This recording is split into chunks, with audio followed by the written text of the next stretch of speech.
And here we are. We're back for another show. We are. It's We the are festive back. period, isn't it, Jamie? It's December. Mm-hmm. Santa's, I don't know, bulking for the big night to come. I Couple of don't know. weeks out. Welcome back to Down with Mooring. Is Santa bulking? That's first on today's agenda. I don't think Santa bulk. I think Santa surely have to lose weight by a certain point because he's got to get down the chimneys. I reckon he's bulking now, and then he's just got like a week and a half of basically just mainlining amphetamines. And that probably drops some of the weight off. So, kids, if you look under the tree and there are some suspicious packages, leave them. Don't try them. Don't take them off Santa. Strangers. That mince pie spiked. You know how it is. I really hope kids don't listen to this. That would be just horrible to think, wouldn't it? The shit we talk. If children haven't been turned off by this podcast already, this is the moment. So this is the moment. I'd also like to thank the 55 listeners of this podcast for which this podcast is their favorite podcast, according to Spotify stats. So 55 people that listen to this podcast do so more than any other podcast. Off menu, no thank you. It's down with boring for me. Table manners. Nah. Who? Jake's the man for me. The other one, no thanks. That's Jamie. That's Louis Theroux discussing his last meal. No. 55 people. This is number one on their list. I love to people have also gone and done we are listened to in 33 countries as well. That is terrifying because we have definitely offended at least 32 of them over the past few years. I'm quite worried. But anyway, thank you all for listening. This show is kind of in celebration of all the live stuff we've been doing the last few years. So as much as I hate to say it, shout out to Sam Tucker, who organises a lot of those gigs. He's going to love that. He will. This will be our fourth Dork's Christmas night out. Which is pretty crazy to think. And it just makes me reminisce on those moments. But before we reminisce, Jamie, before we enter our Simpsons clip show of an episode, come to our gigs, I believe, is the message on the wall. We're talking about it. Yeah, we're talking about Dork's Christmas Night Out, we're celebrating over the many acts who've been here over the years, and has made the festive period even brighter for us. But this festive period, we're bringing Masterpiece. Colours Hoxton, Tuesday the 17th of December, with the one and only Lucy Tun. You'll be hearing from... a week and 1 day from now, if you're listening to this on release. Which I presume all 55 regular listeners at the very least are. Yes. Yes, it'll be coming soon. Masterpiece will be joining us at the end of the show with a special chat looking ahead to that. So stick around for that. But we're going to make you work for it, aren't we? We're going to make them work for it. Yeah, exactly. Yeah. You'll get a run through history all the way through until this Dork's Christmas Night Out. So you'll be getting a real run through many different highlights. So we're going back to 2021, 22. And then the one after that. And then the one after that. So we've got chats with, all sorts. The Amazons, Panic Shack, El Divine, Lambrini Girls, and more. So stick around. It's going to be please do.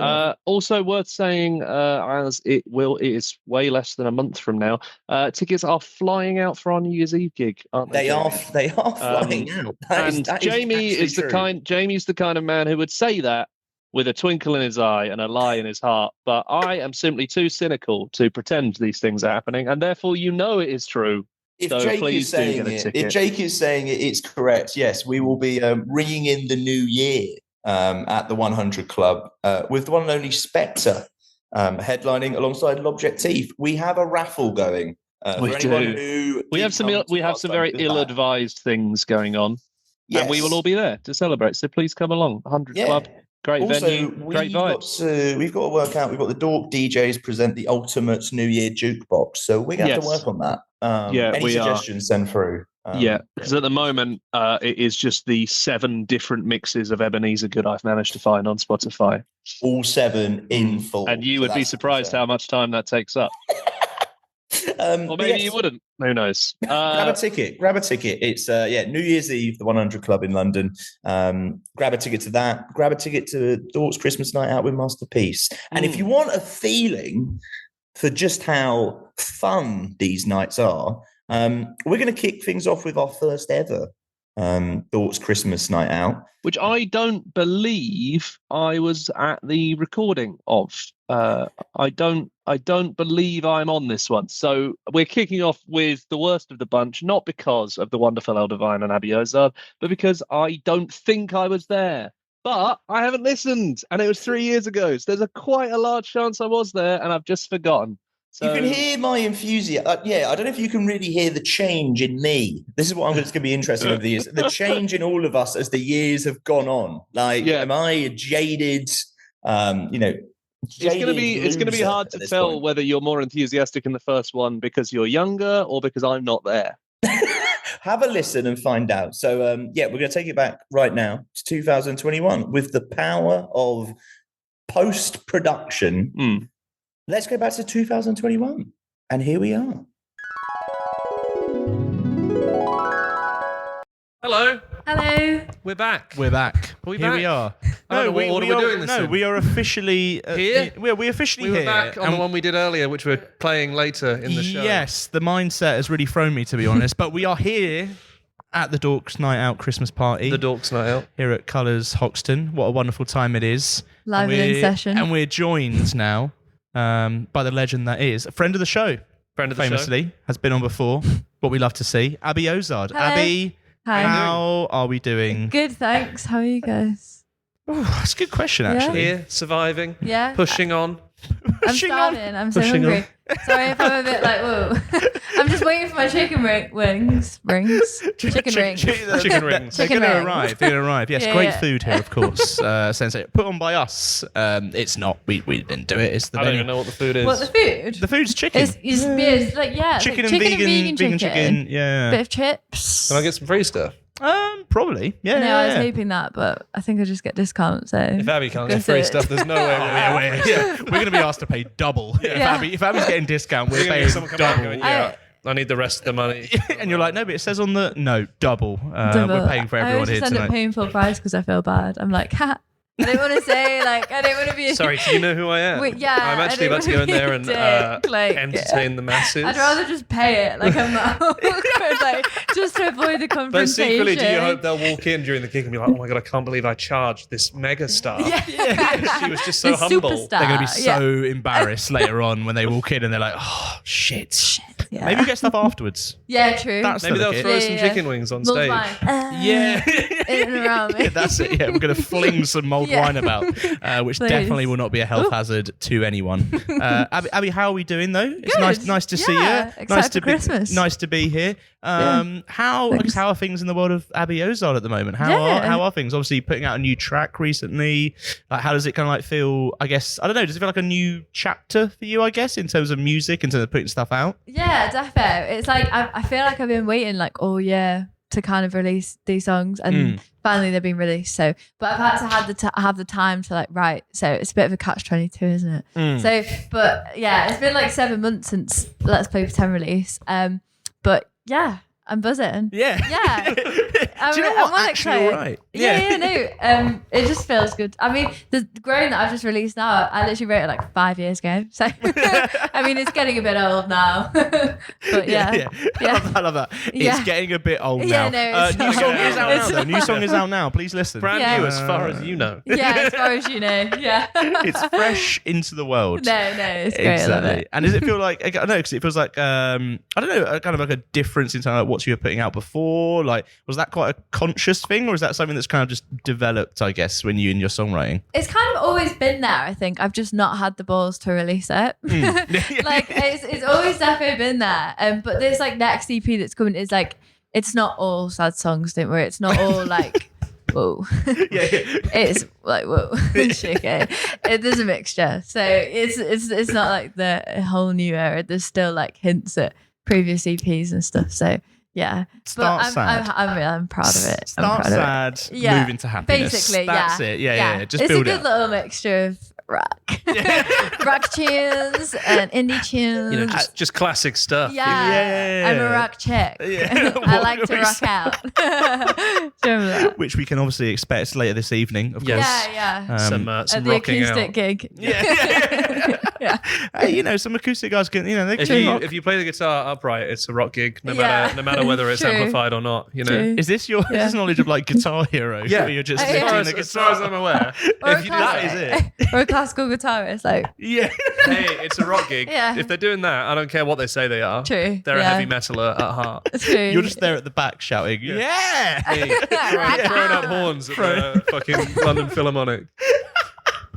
Sensational. But yeah, and getting that, I guess, the reaction as well to it, because like I say, it's quite a, I guess, for lack of a better term, a sad song, and kind of like putting that out there and having the balls to put it out there as well. Was that quite a daunting thing at first to kind of like put that out?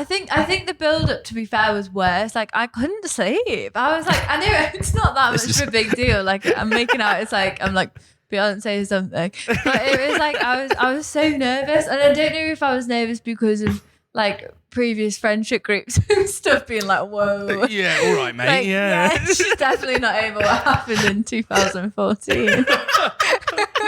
But it was like a bit of that, and then obviously a bit of everything. But now it's been released, I feel like a weight's been lifted off my shoulders. Nice. But yeah. But it's good. It's good. It's good. Yeah. And is that like a fair kind of like, I guess, look into, I guess, what's coming next in terms of just feeling more, I don't know, freer to kind of like put out songs that you may at first have been like, not going to share this one. Yeah, 100%. 100%. Yeah. Yeah, there's some less collaborative songs on there. There's a good little mixture. So like the last EP was all like collabs, not collabs, but two writers. Yeah. So then this Working EP with a is range more of people, just myself. So in that way, I feel like more proud of it. I don't know. I'm like, ooh, like this is my child. You're like, what? Sensational reaction to it. So no, in that way, I'm excited, and it's all water themed.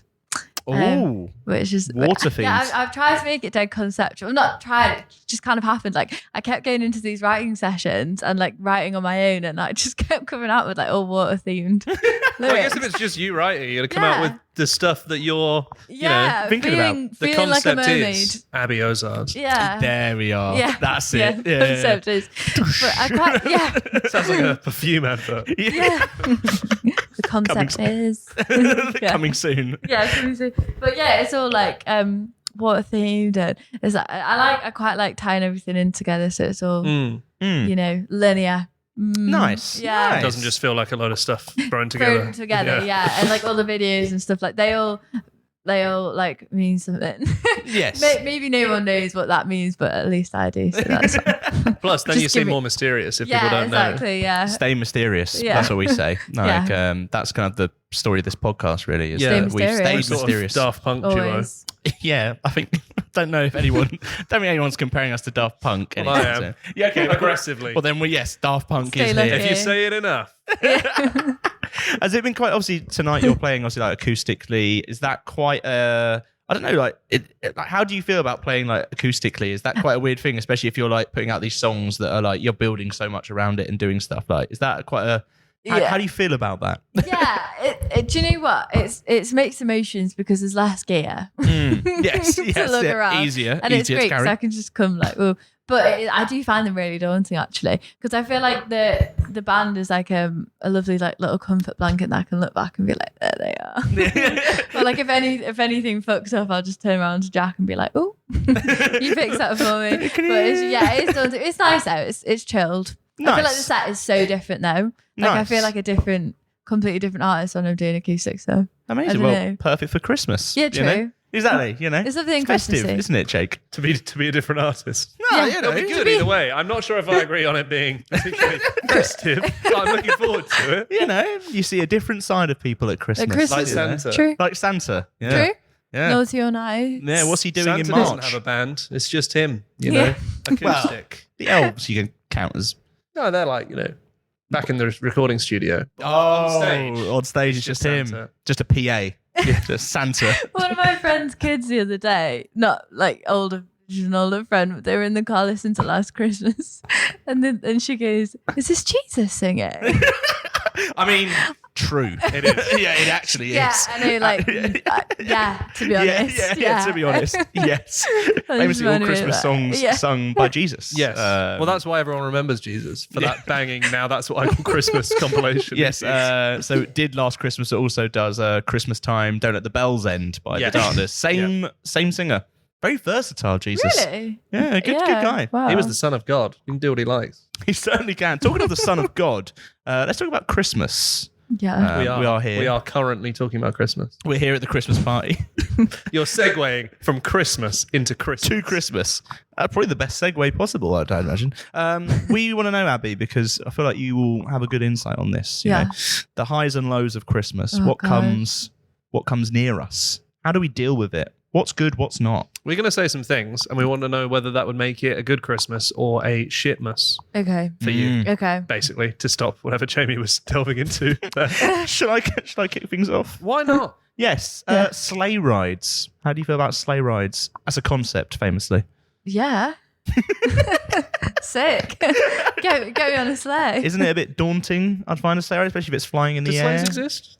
Do sleighs would it be exist? a sleigh That in is the sky? I mean, this is it. No, presumably. It's just a sleigh journey, I guess. Like, because I guess Through the snow. Yeah, through the snow. Through the snow. Through the snow, that'd be nice. Which is like the sky. Yeah, definitely. I'd love to Fluffy, go on a like a sleigh ride. cloud. Yeah. Yeah, fluffy like a cloud. Stunning. Sleigh. You're in, though. You're in for the sleigh ride. 100%, yeah. As long as the reindeers are well looked after. That's fair. That's actually a fair point, isn't it? Like, do they just do that all year round? Especially in Lapland. Maybe that's their Christmas. You know, like the Christmas tradition, like of putting the tree up. Yeah. Like, I've got to get in at least one sleigh ride, otherwise I don't feel like it's Christmas. Maybe. I've got to drag like, one tourist hell. around on a sleigh, otherwise it just doesn't feel like Christmas. Maybe actually. Yeah, like fucking hell. Maybe man, you're so I'm not right. That's the feeling most generous Christmassy. assessment of tying the reindeer to the tree. Yes. Yeah, very, very nice way of looking at it. Good. James. What about meeting someone dressed as Santa in a shopping centre? Is that Christmas or shitmas? Shitmas. It takes me back to Gavin and Stacey.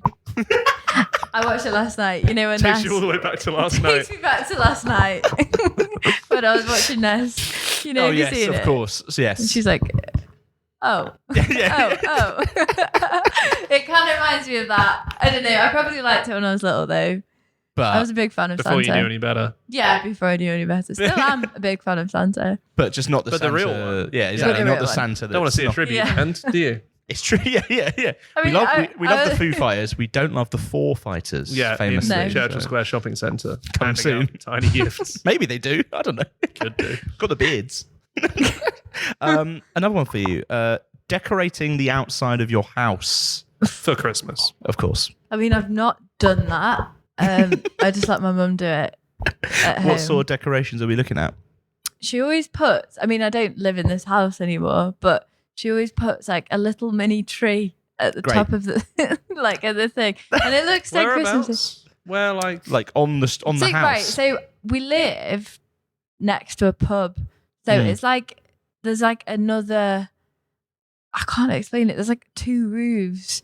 There's like a roof. Is it like a connecting roof? Yeah, Right. it's like okay, the yeah. roof next to like where the sign for the pub is, and then she always puts like a tree next to that. But personally, I don't think I could be asked if I was to decorate my own. I don't defo inside because I love Christmas, but Yeah, I that's don't for you. know. That's for I just you, think isn't the it? outside, I look at it and I'm like, that's nice. But like, the person who spent all the energy doing it never fucking sees it. Yeah, It's true. Yeah, and then True. you've got to get it down I afterwards. feel like it's more of like a street cred kind of thing that mums do when they're like, Yeah, real do you- like, when they're we're in trying to own the conversation. street Yeah, I vibes, feel like isn't I'm it? not quite there in life yet. Yet. But my next door neighbour, who is called Karen, does go in on the She's Christmas going to knock on your decorations. door one day and be She- like, we were just talking, yeah, and like, a this lot of is- us have got the lights up outside, she will. and I've noticed She you will. haven't put yours up Yeah. yet. Did you need a Mid-November. hand doing Yeah. that? Because we do all try. Yeah. We do all try and put them up. Yeah. Like, we really think that you need to start being involved in the community Yeah. spirit. I feel like We've pretty much decided. Karen is We've actually, decided. yeah, Karen is actually lush. I don't want her to She is listen to now. this. And yeah, She's okay now. This would be Karen, like, if wow. you're out there, just ease off. Easy. Yeah, yeah. You do you, but calm down. It's not Yeah. for everyone. Yeah, What about- awkward? Carol singing. Yeah. Are you kidding? Fully in. Taking Yeah. part or like being subjected to it? Both. Wow. Big yes for I Carol love singing. carols, man. I used to be in a choir. There, so it makes sense. yes, There it is. yes. Yeah. So you've sympathy with the carol singers. Original. You're there giving notes while they're singing. Yeah, basically. You're like, that was really good, but you second from left. Yeah. Your pitch. Bit flat. Bit flat. The tenors need to come up a bit. It becomes a talent competition. Yeah, it does. The last guys, they were much better. Yeah. All I'm saying. Yeah. No, I love carol singing. How do we feel about wrapping presents? Again, yeah. You're into the wrapping presents. Yeah, I don't mind I find that it. can be a little bit, that's like the long part, isn't it? You've got the do you presents, hate it? you've done I feel it. like so it's a girl. bad at it. I don't know. I don't want to be I don't want to generalize, but I feel like it's like a girl thing. Well, we did speak to Eldivine before this, even though What it's did coming she afterwards, say? and she hates it. So. Does she? No, right. Okay, maybe not. Just to bring some balance. Just want to Okay. create some balance in the room. I do. I find it quite therapeutic. My dad always gets me to do his as well, so I always have so much shit to wrap. I don't really mind doing it. I just suck at it. Yeah. Like, I just Get finish better. it and I'm like, that looks like dog shit. Get better. Well, no, because I'm only doing it like once a year. Just so do tinfoil. No. What? Tinfoil, yeah, Why? I've Are you seen joking? tinfoil be It's done. Yeah, literally such tinfoil's been You done. can't tell me you love wrapping it. They'll be like, yeah, I'll just put it in a bowl of tinfoil, like some leftover That's roast why I chicken. love wrapping. Just throw it in a sack Yeah. and see what happens. Yeah. Yeah. I just roll it in breadcrumbs. Yeah. Tinfoil is so convenient though. Like you can just. That's why it's cheating. That's Like, the tip. It's That's not the tip. cheating. That's the And it tip. looks Christmassy because it's silver. Christmas. I expect to see. Silver does it Oh, look Christmassy yeah. or does it look like a crack den? Yeah, true. I expect to see my True. Christmas present from you, Jake, in tinfoil. Well, expecting to see the Christmas present was your first mistake. It's gone. It's gone. Another one. How do you feel about Christmas cards? Nah, waste of paper. You done 2 in a row, though. Yeah, I've dived in, mate. You got the last 2, mate. Jesus. All right, fine. Yeah. I agree, though. Christmas cards, waste of paper. My friend sent me a Christmas card through the post, and I opened it, and it made my day. I was like, wow. Maybe that something's is lovely. changing. Maybe. I was like, that is really nice, actually. Yeah. Like, Maybe- I didn't expect I get like that. 2 a year, like my parents and my Yeah. grandparents, and I'm always just like texting back, like, cheers. Yeah. I'm not going to send you one. Nice one. Thanks for the Don't Christmas even card. know what you get them. It's just so long writing them, though, isn't it? Like, Wouldn't know where to put the stamp.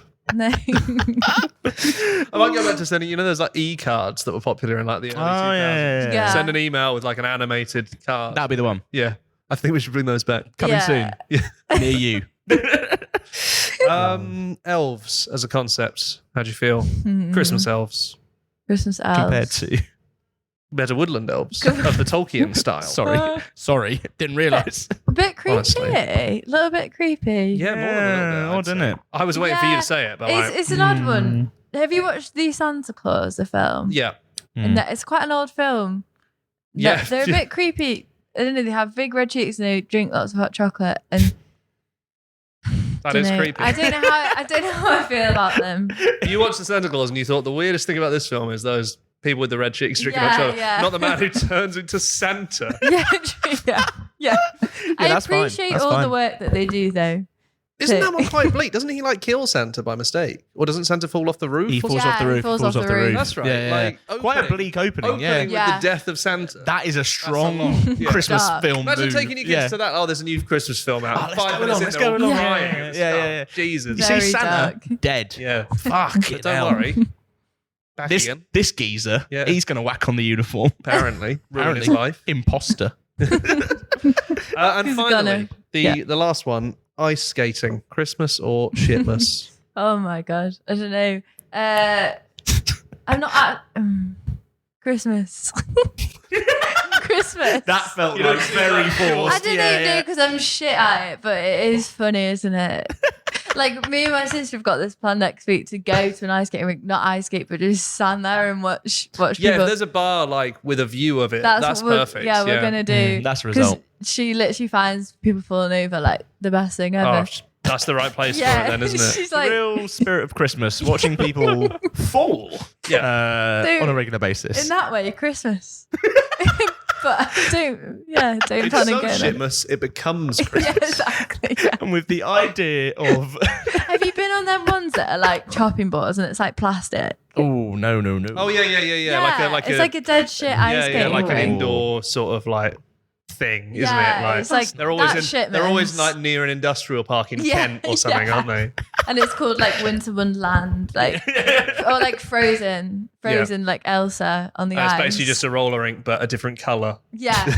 Winter Wonderland with the wonders being spelled W-U-N-D-E-R. Yes. Yeah, that's the one. Wonder. Shout out the Winter Wonderland in Kent, by the sounds of it, somewhere. No, this is like I don't know why it's there. A friend of mine's from Kent. They have that. And there's something else because he's really good at ice skating because his parents used to take him all the time. Sick. Great. I mean, fair enough. Down the road. Yeah. You got a kid. Fuck it. There you go. Do you want to go play football? No. Ice rink. Shout out. I wish Shout my out Ricky parents Durnall. pushed me to do ice skating. Like, imagine. It's sick, isn't it? Like, all the costumes as well. Like, Yeah, but you might accidentally behead someone. Yeah. You don't get that with rollerblading, do you? That's the two that you went for. Was it'd be quite nice, all the costumes in that. Could behead someone. What? With the blade? That is not as regular, That's I feel. so as dark. people That happened in Blades of Glory. Oh, well, yes, yeah. of course then. Sorry. With the idea of a beheaded Why would they person. lie? What would they have to gain? Merry Christmas, everyone. Merry Christmas. Fucking hell. Merry Christmas. Dead Santas and a and happy beheading. New Year. Abby, it's been a pleasure. Yeah, Thank you for thanks for coming having by. The set, look forward to it. It's going to be wonderful. For anyone listening at home, it's too late. It's too late. You've missed it. You've literally missed it. We're going to play Grown now. So let's have a listen to that. So, Abby, a pleasure.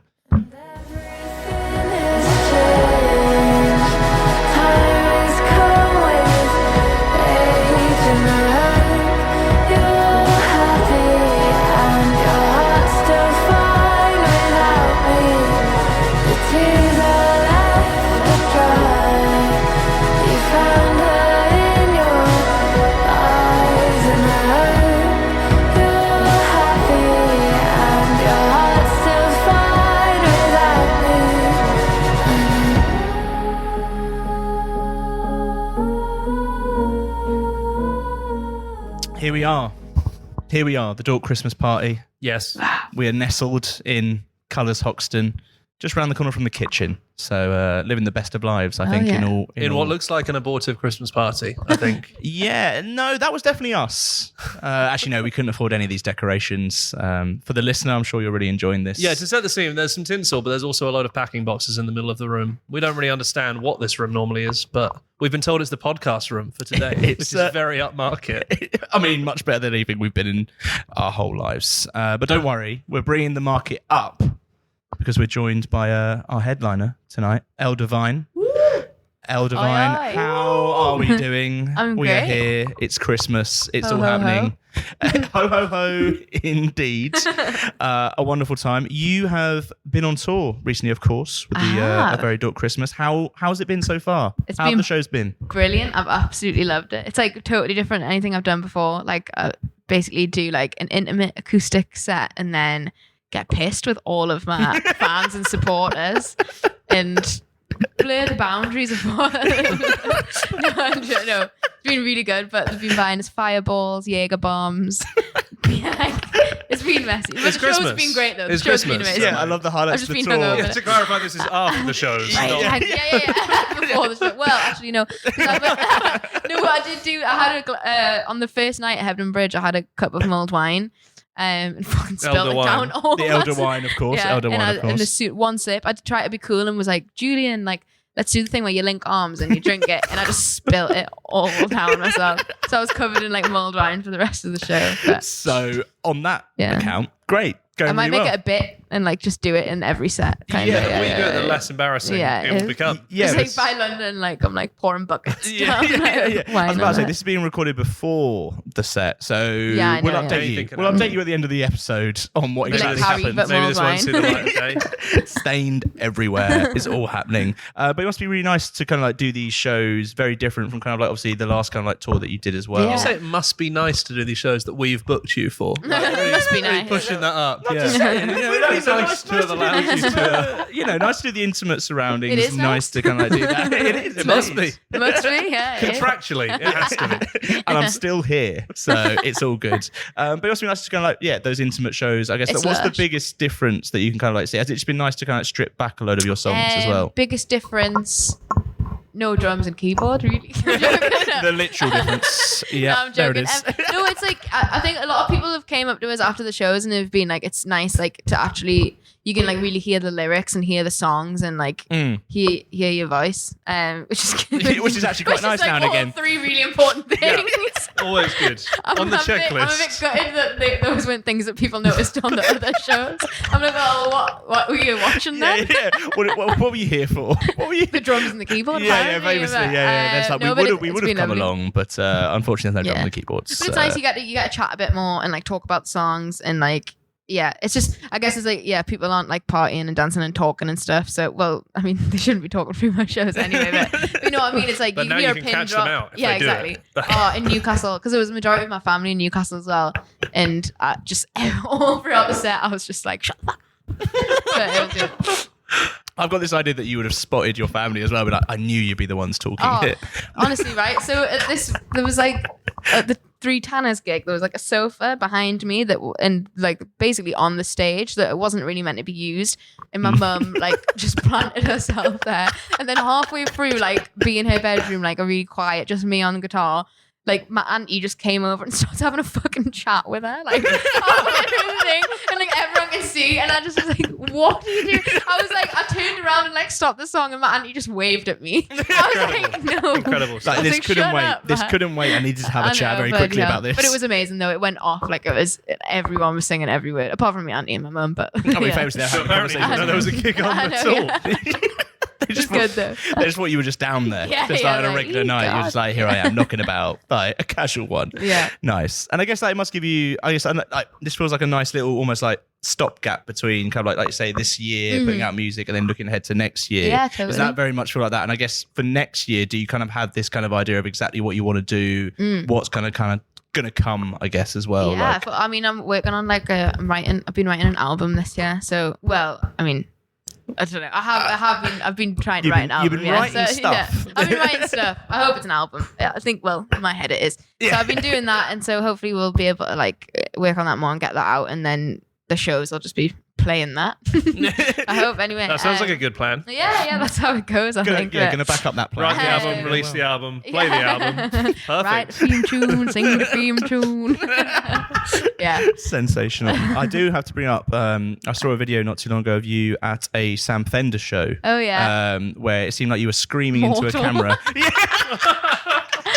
I was about to ask, how was that show? But it sounds unreal. like good. Actually, like I bumped into like the first person I bumped into at that gig was like one of like my fans who like is like an OG, like has came to every single show. Nice. And I was so mortal. I was like, oh my god, buddy! And I had like a Newcastle United scarf that I'd brought down, and I put it on her, and I was just like I would have been absolutely like blagging her head. I was just like, keep on. I was like, come on, say it with us, keep on.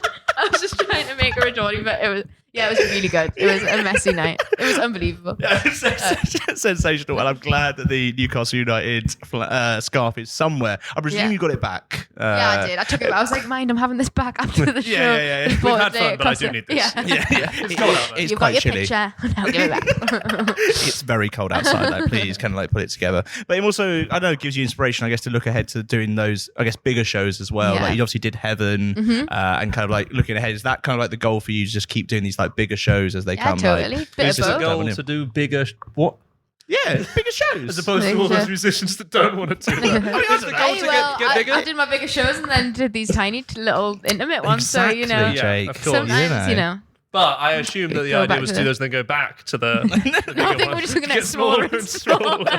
Until it's just me playing to one person. And that's it. Just you and your That's my auntie in a goal. room. Yeah, just her me, on the my mum, sofa. Annie. I just want them to finally fucking listen. That's all I want. And a sofa, and that's literally it. I'll just be performing to like an ant next time you see me. Get strong. The ant is actually on the guest list tonight, so we'll see. I'm so glad he later could on. make Fingers it. crossed. Don't know if they're going to He's a turn bit up. flaky, mind. Yeah, he's been on Don't a count. lot of those guest lists, so we'll have to see.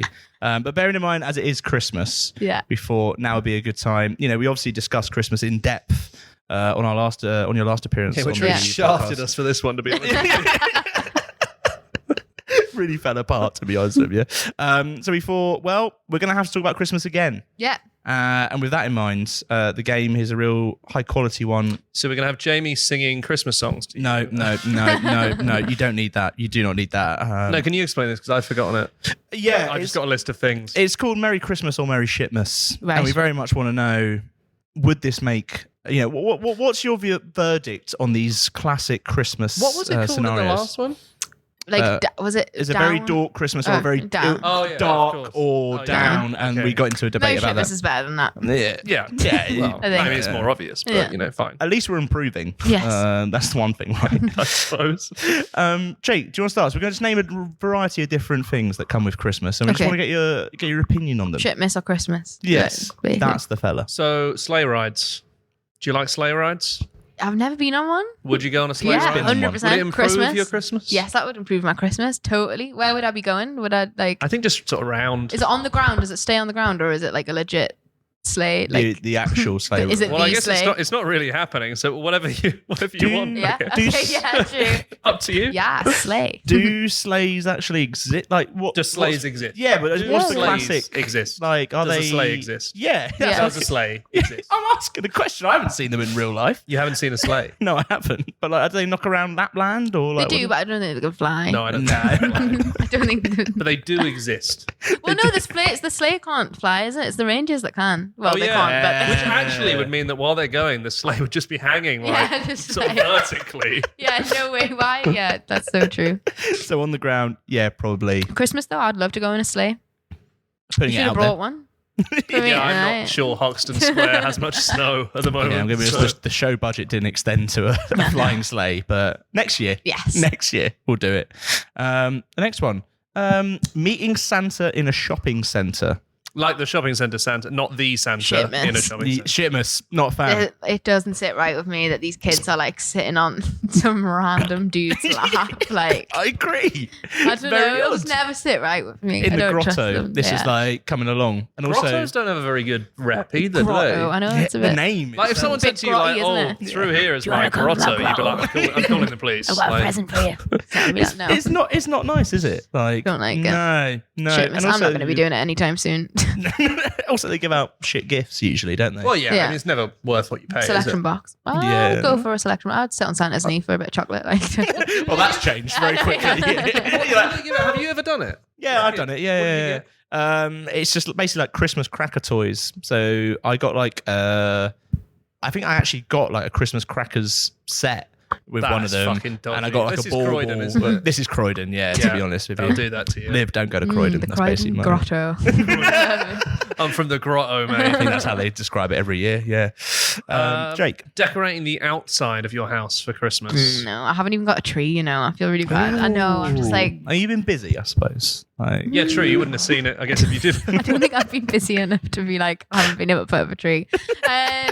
I just haven't done it. Like, I'm gonna move back into my mum's house for Christmas. I just want to be like waited on and be fine. Yeah, her to do all the work with the decorations and then rock up. Her tree, I went around her house the other night and her tree looks amazing. So I guess I didn't really need one. I don't know. And just knowing me, like if you knew me, like if I put a tree up, it would still be there in like 3 years' time. Or like the needles will be there. Like yeah, I'll of just course. or That like is it'll always be the worry. rotting away in my front garden. And, like, rotting away. Yeah, I'll like just when you walk never past do- and they've just got the sort of brown skeleton left yeah, there. my hedges need trimmed. Yeah. It's not right. If I had a tree, it would never leave. It would never leave. So that even the outside, not having any of the Yeah. lights, not having any of that. I doubt it. Yeah. I doubt it. There's like an empty Guinness glass like in my plant pot outside. There's like it's a tape. Sorry, I don't know. This is really irrelevant. I don't even know why I've done this. I mean, festive in its own I know, way, I yeah. suppose, right? Yeah, exactly. I've got my own decoration. Yeah, come St. Patrick's Day, that is going to look bang on. exactly. It looks so Just a bad. couple of months. Yeah. The next one, carol singing. Christmas or Xmas? First, taking part. Second, listening, watching and listening. Xmas. Sorry, it sounds like Scrooge, but I don't know. Like I wouldn't. You know what I read? Is it the first time we It's did just a bit. this? Yeah, you open the The door. first time we did this, when it was like mental stuff, you were up for all of it. And now we're like carol singing. You're like, no. You're fine to have a choir sing bangarang to you. Yeah, that's different though. Nah, carol singing. I would nah. have to know it would be a crease if the sang like some mad tune. Like if I opened the door and I'm just like None of the classics. I would find it funny, but yeah, it's just a bit awkward, isn't it? You Yeah, just like, have to what like do you do? stand there. Also, I don't really carry any change anymore. So like, what do you do after? You just like cheers. Yeah, that is. Thank Yeah, you. What's Thank the? Yeah, you. you just go. his like the trick and treat remains. You know, Yeah. like, There's an empty Guinness glass here. If you'd like to take that. It's yours if you can take it away. Got your name on it. Yeah, fair enough. A fair shitmas. Wrapping presents, Christmas or shitmas? I'm really bad at it. Well, I want to say Christmas for at least one of these, but I'm really stuck at wrapping presents. Welcome to the Christmas show episode. I usually just get a gift bag and then get like some like scrunchy like £1 paper and you say. That's and then when they open it, you're like, "Can I have get that bag?" Yeah. I love that. I'll have that for later. Yeah. Just like proper like square presents. Just try to shove inside of a wine bag. Like that's all of mine. I've got loads of wine bags. What did I get? Like, what did you get? No one's got a long present. It's like a little a book. It's like shit. It's in trouble. It's in trouble here. Very fair. What else have we got here? Christmas cards. Christmas? Yeah. You all right with the Christmas cards? I've never sent them, but I'd like to receive them. That doesn't really count then, does it? Love them, but never sent them. Never sent them. I'm not on it with these kind of things. If you haven't noticed, like the tree was ringing alarm bells on the Christmas cards. I'd love to get them. Yeah, love to get them. Yeah. Love to receive. Love to receive. You just take, not take. Not a giver. There's the tagline for the show. We're done. Elves. Yes. Elves as a concept. How do you feel? Yeah, I think if I was going to be in like a Christmas, I'm quite elfy. Yeah? Yeah. People used to say I look like Legolas when I was younger. Please, so, like, I don't know if they're like the same elves. I don't know if Legolas is like making little toy soldiers. Please explain you never know what he does in his spare time. Christmas. Why not? I'd like to meet one. Yeah. Yeah, what do they do, you know? What do they do for the rest of the year? Do we know? Or just live their life, mate. Fair. That's actually a great job in that sense, isn't it? I don't know how much they get paid. Busy month. They like to live at the North Pole. Yeah. Oh, it's nice. Nice up there. Would you go to the North Pole, Liv? Or? Yeah, I'll go to the North Pole. Yeah, not about Nah, right. Would you go to the North Pole if you had to do what you have to do to get there? Like, you have to like hike for days in the snow. Do don't you? you? It would be unbelievable, though. Fucking, like, helipad at the North Pole. That's true, yeah. Well, you could just take the sleigh. That's true. Well, our sleigh's real, you know. Just putting it out there, guys. And we've got one more for you. Obviously, the most Christmas of things. Ice skating. Ice skating. I like ice skating. I'm all right at it as well. Are you all right? So, like, okay. It's quite... Those things go hand in hand. No one likes it that isn't good at it. Yeah, and totally. No one I'm a bit of a hates show it off that on is it. good at it. Actually, I've done like I've done like a music video in an ice rink, and then I also did like this virtual reality thing in an ice rink, and the virtual reality thing was so sick because we've got to go at like 3 a.m. and have the ice rink completely in myself. And like, because no one can be in the shot, obviously, because it's like 360. So I was literally just alone in this. It was quite scary. It felt like just you. it felt like a horror film. But, it was awesome. It was so good. So I got a bit of practice in there. So you're good at ice. So good at ice skating. Clear winner there. Clear Christmas time. Yeah. See, they weren't all shitmas in the end. Yeah, we had yeah. 3 Christmases Oh, there. good. I'm not a Scrooge after all. Well, it's still 5 shitnesses. Yeah. So. Well, stop bring that up. Jesus Christ. Well, Liv, we're going to let you go because you've got a lot going on this evening. I mean, the show. Hopefully. Hopefully. Let's see where we go. Yeah. What we're going to do is we're going to play Die on the Dance Floor to celebrate. Of course.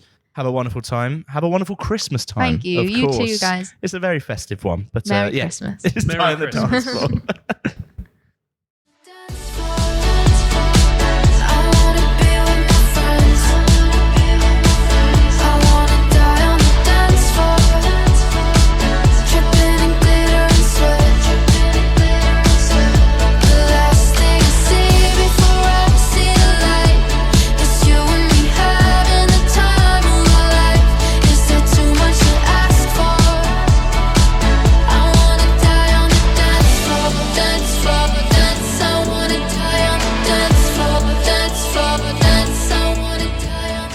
Oh, man. What crazy times.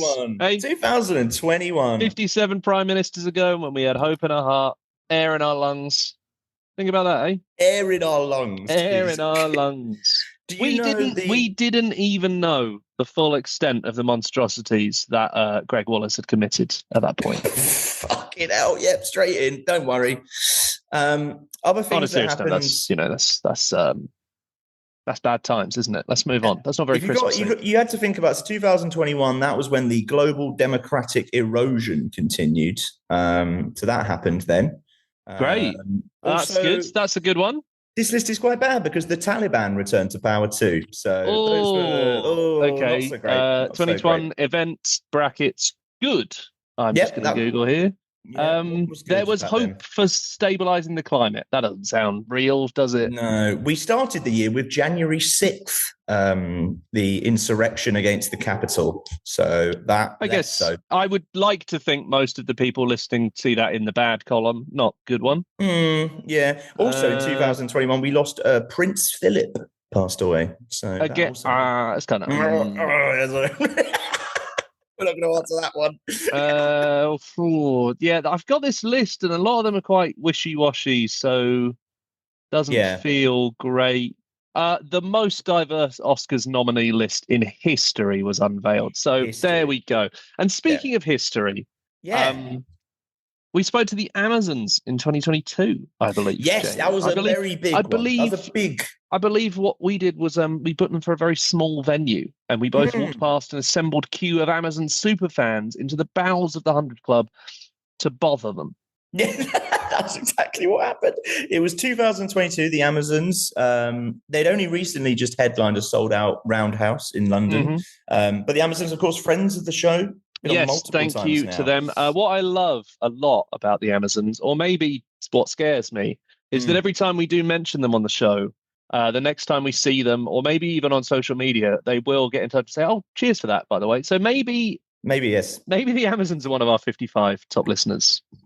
Maybe they are. There's something just so compelling, because honestly, there are not many bands in their position who have been on this show so many times who would still say yes, please. Yeah, and we thank them for that very much. We thank them a lot. So we're gonna go back to 2022, the time of Be Real, the time of the famous Oscars slap heard around the world.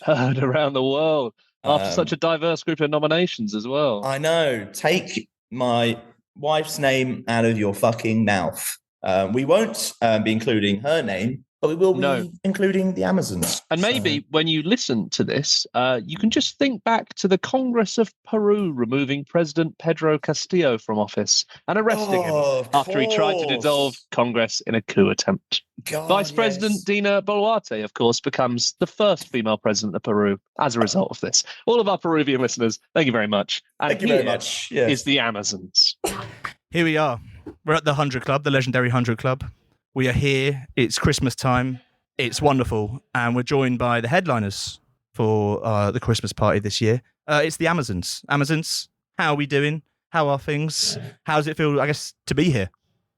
Feels great. I mean, we before we sound check, we kind of took a bit of time to soak up the atmosphere of the room, really. Like, and just there's so many, I don't know if the listener hasn't been to the 100 Club, the walls are completely full of photographs that tell the story of its history of all the shows from the early 50s up until recently. It's unbelievable. Yeah, and really unique. Yeah.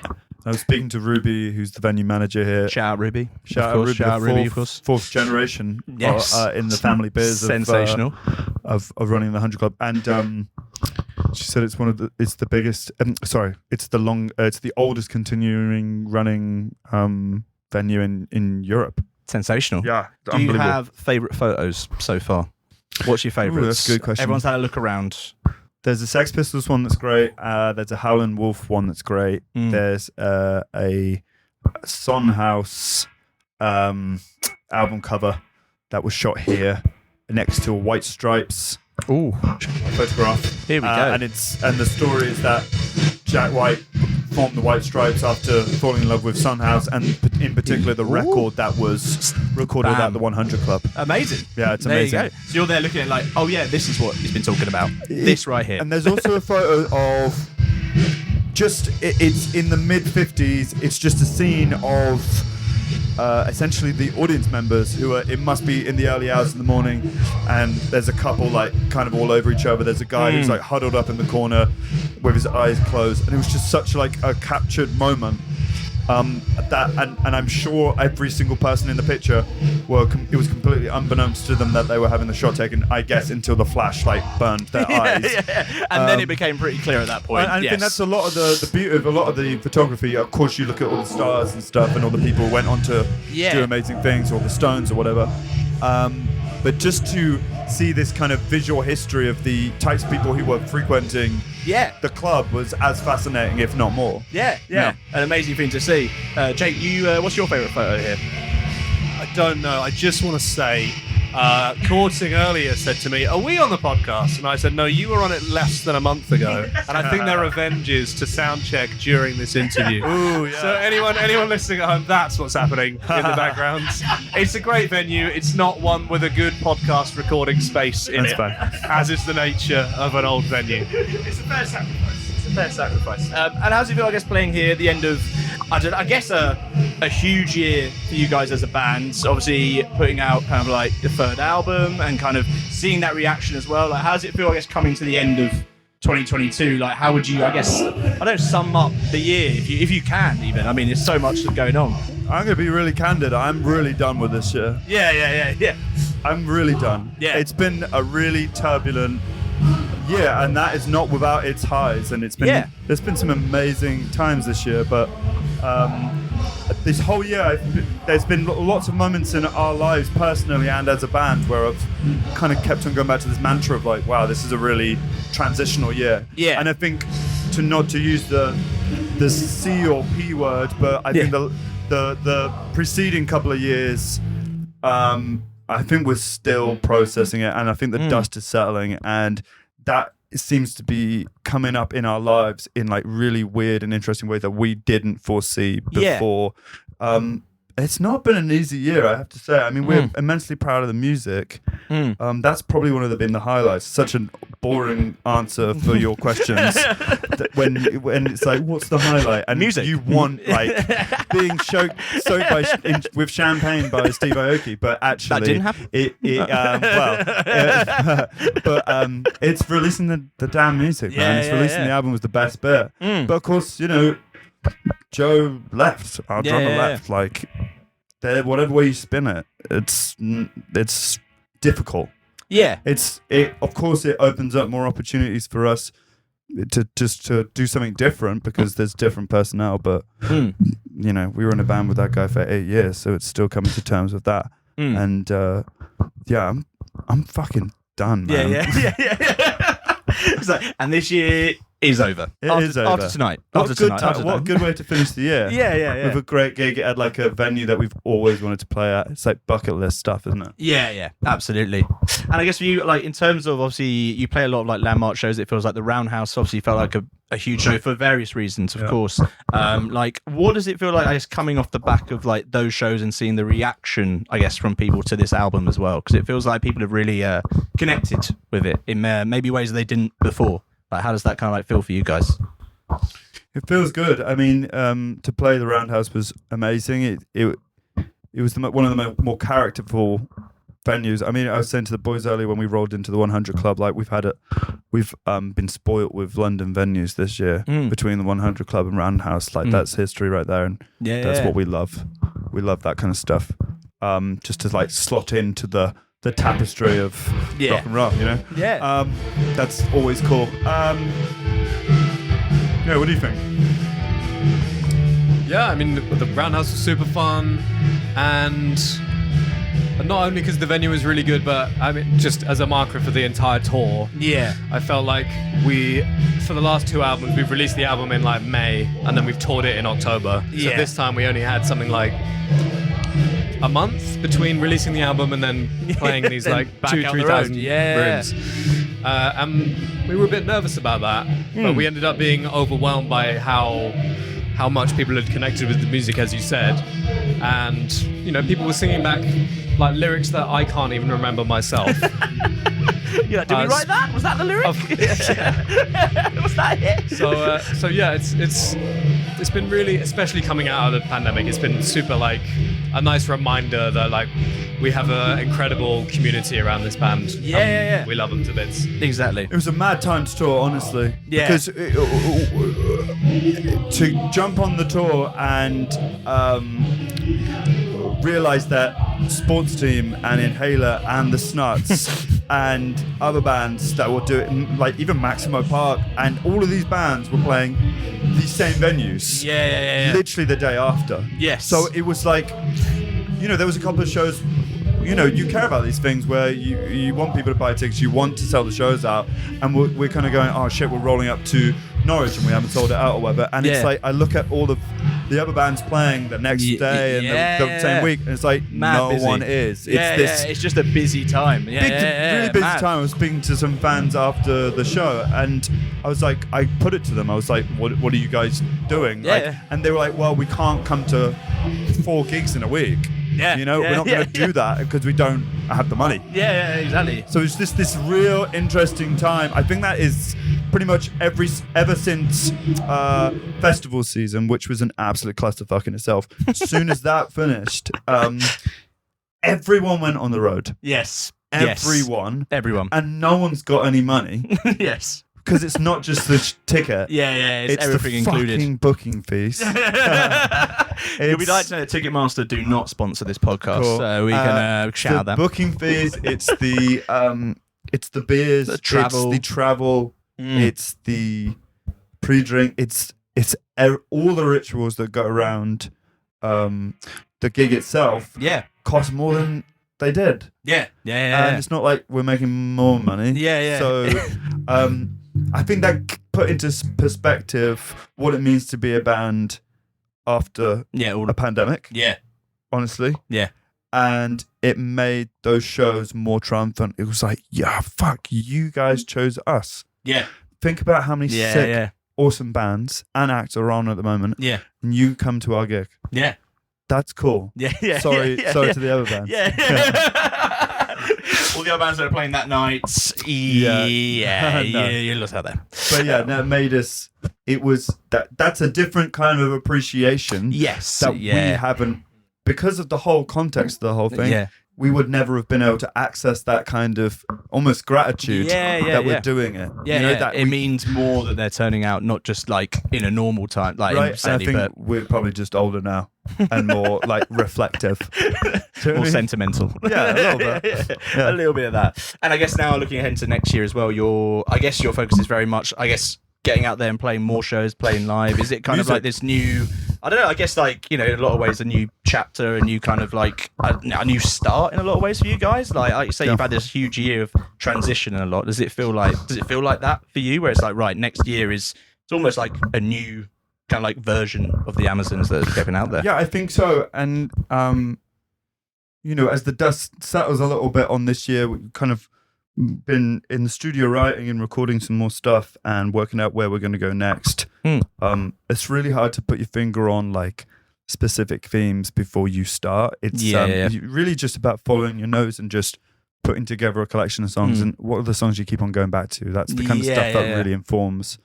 But I kind of look at the first 3 albums now as really unintentionally have become this trio, this this trilogy in a way. It's like a bulk of work kind of thing of the Amazons in that way with our drummer. Yeah. So I actually feel like for us to do to start work on another trilogy basically of records that hopefully come out a little bit more frequently, basically, and then take a view on the whole thing.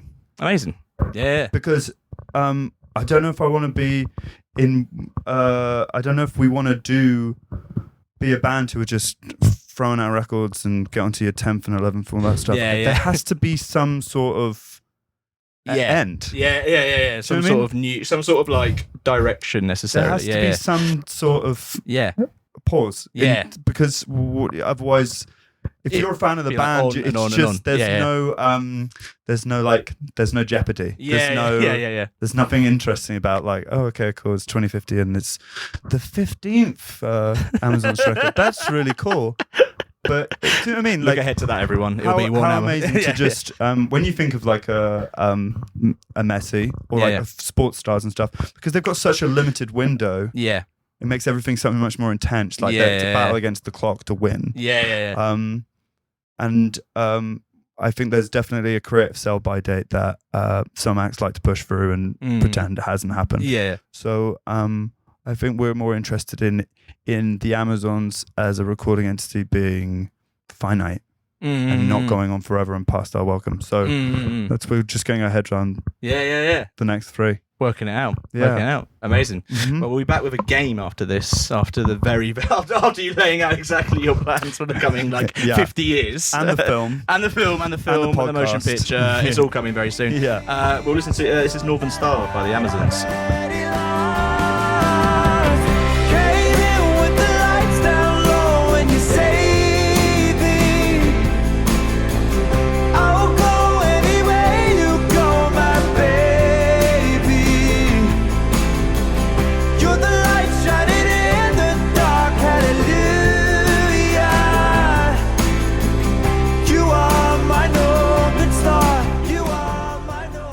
And we're back. What a tune. What a wonderful tune. What a lovely time. It's been going off very well during tour. I saw. It was a big moment. Thanks. And there was actually a radio station in the Netherlands that just made it their tune of the week. They started playing it. Bam. Like old school. Yeah. We didn't have to bribe them. We didn't have to get our radio plugger in. When do we get our bribe? We'll wait. I'll play that every week if we get even for a $5, to be honest. Right, we're going to play a game now. It's Christmas, so we're going to do a Christmas game because otherwise, very hard to shoehorn Christmas into the small office of the 100 Club. So, key part of Christmas obviously is Christmas dinner. Everyone likes the dinner. People don't like spending time with relatives who might be racist and make them watch Paddington for the 15th time. I mean, they might do. People might like that. So we're going to ask you a few fictional characters, and we're going to give you 2 to choose from. Which one you would rather have around for Christmas dinner and why? So kicking us off, would you rather have the Snowman from The Snowman or the Grinch from The Grinch for Christmas dinner? The Grinch, easy. Why? Straight in. It's usually pretty warm when you're having Christmas dinner. Right. And I don't want to flood my dining room. So And you'd not be willing to adjust the thermostat for your esteemed guest. Absolutely not. But free hat and scarf. That's true, actually. Yeah, good point. If the snowman's anecdotes aren't landing, then you've got a little get out. You could be like, do you want to just... You look like you're melting a bit. Yeah, do you want to step outside? And then... My immediate thought was that you would just go out and turn the heating up while he's like mid anecdote. Yeah, nice. Then, why are there lots of buckets around me? A very strong one. Is that a collective sentiment for the Grinch? I'm having a think. I think the snowman also doesn't talk. It's just silent. Good point. He's just a vibes guy. Yeah, he just dances, has a little dance, but he doesn't talk. He'll have a little dance. He'll have a little dance. That's not bad. Doesn't the snowman make the child fly? So you could fly with the snowman? That'd be cool. I'm hazy on the details. Having dinner though, having dinner, not flying while eating. That's indigestion. That's indigestion coming up. If he could make the table, the food, and all of the guests fly as well, then he's in. And it's a relative room temperature. And he's got connections though. He can introduce you to Father Christmas. He can introduce you, and he knows where the parties are at. You just have to go to a different country, across an entire sea. He'll cover travel. So he's got the after party sorted. Yeah. Who do you think's coming later? It's the snowman on the board down there. A very strong one. Rudolph or Santa? 2 classics. Obviously, Santa is the Santa his due, brings really. The presents. I think they know who Santa is. Cool. That's good. That's right too. Feels like Rudolph will be embroiled in a lot of reindeer politics, so we can get all the tea when it comes to reindeer. That's true. He'd know what Dasher and Dancer and Prancer are up to. Yeah, he'll be like, and why some of them have real names and some of them are just called movements. So you want to know? Yeah. That's such a great point. Type it on in. I feel like, I don't know, Father Christmas seems like he's got quite a lonely existence, right? Ooh, yeah. I think Santa's anecdotes would be pretty good. we got stuck down this same shit. Yeah, like 1984, we've had enough wouldn't about he? the chimneys now. Yeah, it's Yeah. tough, all right. Oh, there was this one time that I made some presents and then we know delivered them to people. We know about someone like put I don't know like LSD in my mince pie. He'll have like an incredible list of people that he an incredible list of like a list of people that he's delivered to. But you didn't speak to him. You did. Yeah, I delivered to to all of these celebrities, but didn't see any of them. And if they did see me, that's me. I've done a bad job. Yeah, pretty much. I think it's got to be Rudolph. Yeah, sure. Yeah, and Rudolph doesn't have elf slaves, so that's a good thing. Great Elf point. slaves, Great yeah. point. Yeah. But Father Christmas will bring sick gifts. He will. Yeah. Inconclusive. Inconclusive. Yeah. We'll put that to the listener. Yeah. Cost of living crisis. Rudolph, you don't have to have the lights on. Yeah. That's great. Such a good point. I'll argue with that. Our next one. A winner. A bit more niche. The kid from Home Alone or the ghost of Christmas Past. Which, to clarify, that's the one that shows you like all the good times you had All the good previously. ones. Well, I think so. It's normal. Or I feel Macaulay like normally Culkin. it's like Scrooge. Remember when you weren't a cunt? And Macaulay you know? Culkin's just like a literal child. Yeah. Yeah. He Boring. does that like death traps. Yeah, like don't go to the loo. To murder. The most ominous thing a child could say to you. Don't go to the loo. Yeah, don't go. There are some absolutely like grotesque Really contraptions horrible. that he makes. In like the second one, the one where is it what's that guy's name? Joe Pesci. He gets effed up bad.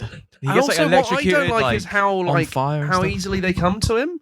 It's not like he's like he didn't have Google. No. He just went like, I know how to kill a man. He's like pre-saw contraptions. He could be like the original Jigsaw. maybe that Holy is crap. the hidden identity. The origin story, didn't it? Yeah. It's like the Marvel universe. That's all. It's The all original. connected. It's got to be Ghost of Christmas Past. Yeah. Good It's times. good to chat to a ghost, isn't it? Tell people you've done it. Yeah. Like if I true. said to someone I'd met Macaulay Culkin, they'd be like, "Oh, cool." But if I said I met the ghost of Christmas Past, they wouldn't believe me. Yeah. But if they did, they'd be really impressed. Yeah, exactly. Sensational. I think we've probably got time for one more. So I think we're going to go for it's Buddy the Elf or Jack Frost. Buddy the Elf. Sorry. Will Ferrell's Buddy character, is isn't it? Will Ferrell from the hit film Elf. He's kind of a liability, isn't he? But Lovely. loves Christmas. dude. Loves Christmas, doesn't he? And this is for Christmas dinner. It's for Christmas dinner. So he is a vibes guy. He's But doesn't he only eat sweets? Oh, Isn't that yeah. a thing in the film? Yeah. But then more Very for you, picky. I guess. Yeah, it's true. What's Jack Frost all about? That's true. Yeah, pudding's Well, gone. Jack Frost. Yeah, Jack Frost doesn't seem to. He's not a vibes guy. He's not friendly. He's not. warm. He's not. He's frosty. He is frosty. Very frosty. In hindsight, we should have paired the snowman with Jack Frost. in hindsight. Yeah, Great point. Yeah, it's got to be. It's got to be Buddy. Buddy the Elf. Yeah. A strong win. Gonna let you go now, guys, because you got to get ready for a show. We do, yeah. And have a lovely time. It's been a pleasure. Thanks for headlining the Dork's Christmas Hey, Party. don't mention it. Anytime. Anytime. Oh, you shouldn't have said This that. time next year. Yeah, Price is right. Can we get a ho ho ho Merry Christmas? Ho ho. Merry Christmas. Astounded you went for that. Really would have accepted you just telling me to fuck off for that. No. Thank you. This is Blood Rush by the Emersons. Thanks, guys. Thanks. With you over there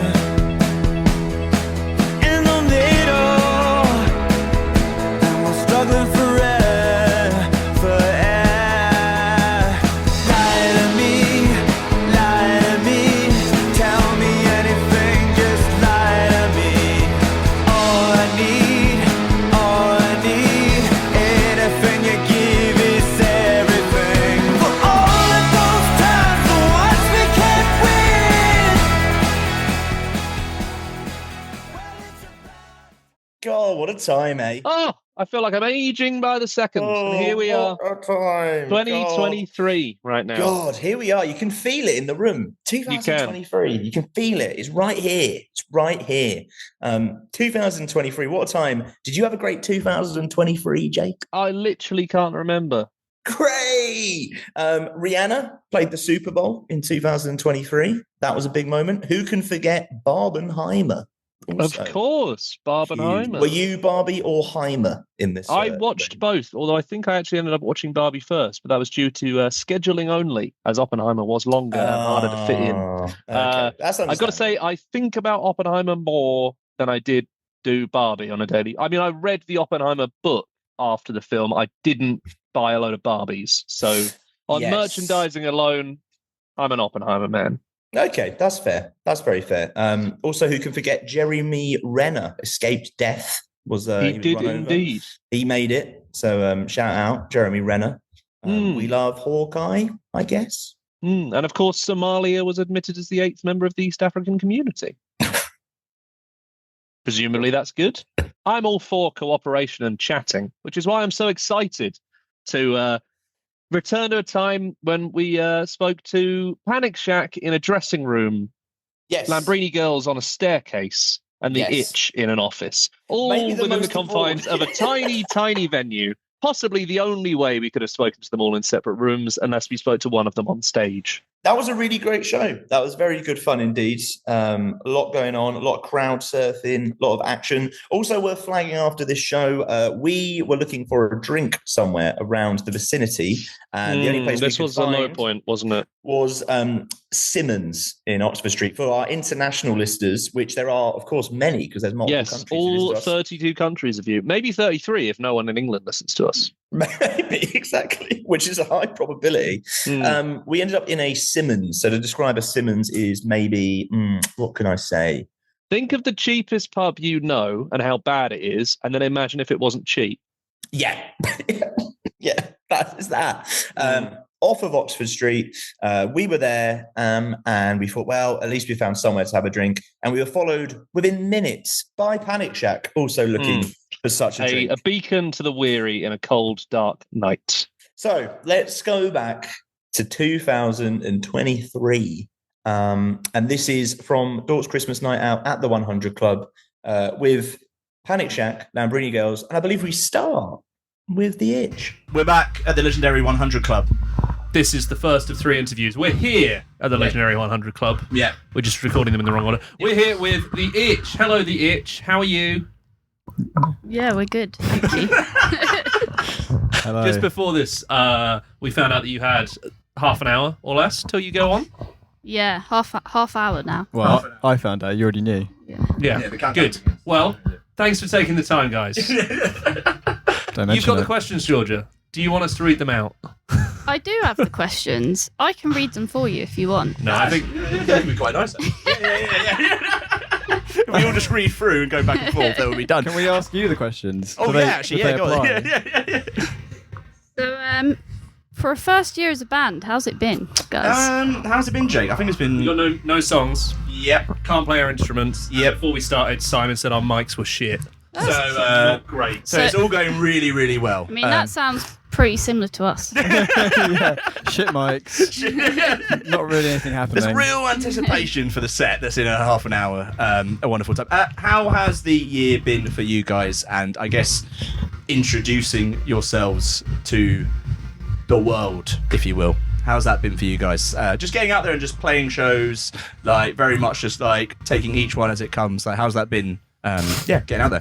It actually has been fun. It's been a lot of fun. I feel like the year has ramped as it's gone along. Well, it was a sleepy start. We've only really properly started playing shows in the last 6 months, really. Yeah. But it feels like we've played a lot of shows.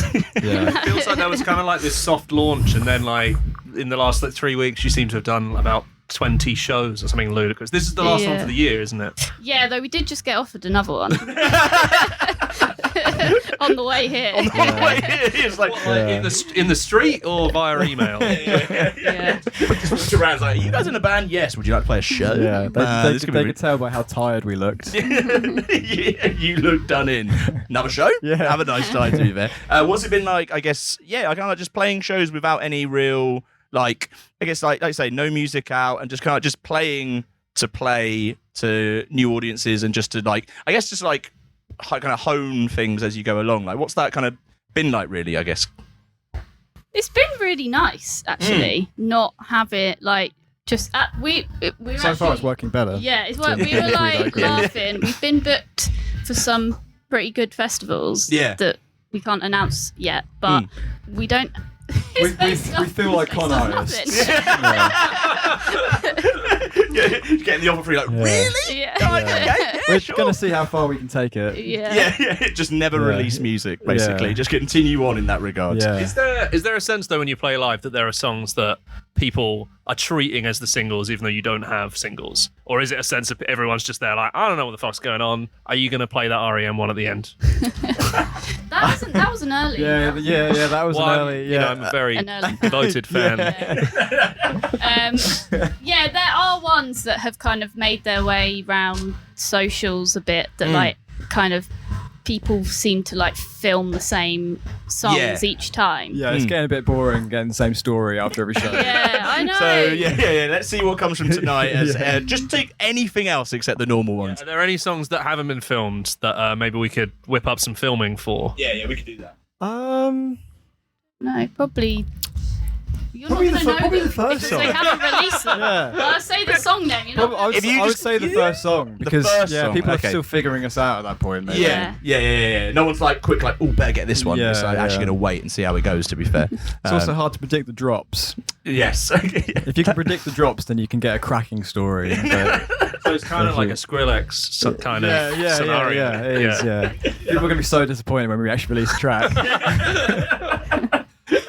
What has it been like? I guess I almost like getting that attention as well, but very much like people wanting to come down to shows, people coming along. Like I said, you're doing a range and a bunch of shows, kind of like all over the place, but like people coming down and people almost like the crowd's growing in that regard. Like, what has that been like to kind of see that? And like you say, when you're very much like, right, we're just playing shows, we're kind of working out what we're doing. Like, what's that? Has that been quite, I don't know, like validating to kind of see and you're like, okay, we're onto something here? Like, yeah, I mean, I always think we're going to play to like 20 people every gig. That's it. And then every time it kind of has each show, especially in the last couple of months, it's like every time we play, it's been like a bigger crowd. But I'm still shocked that it isn't.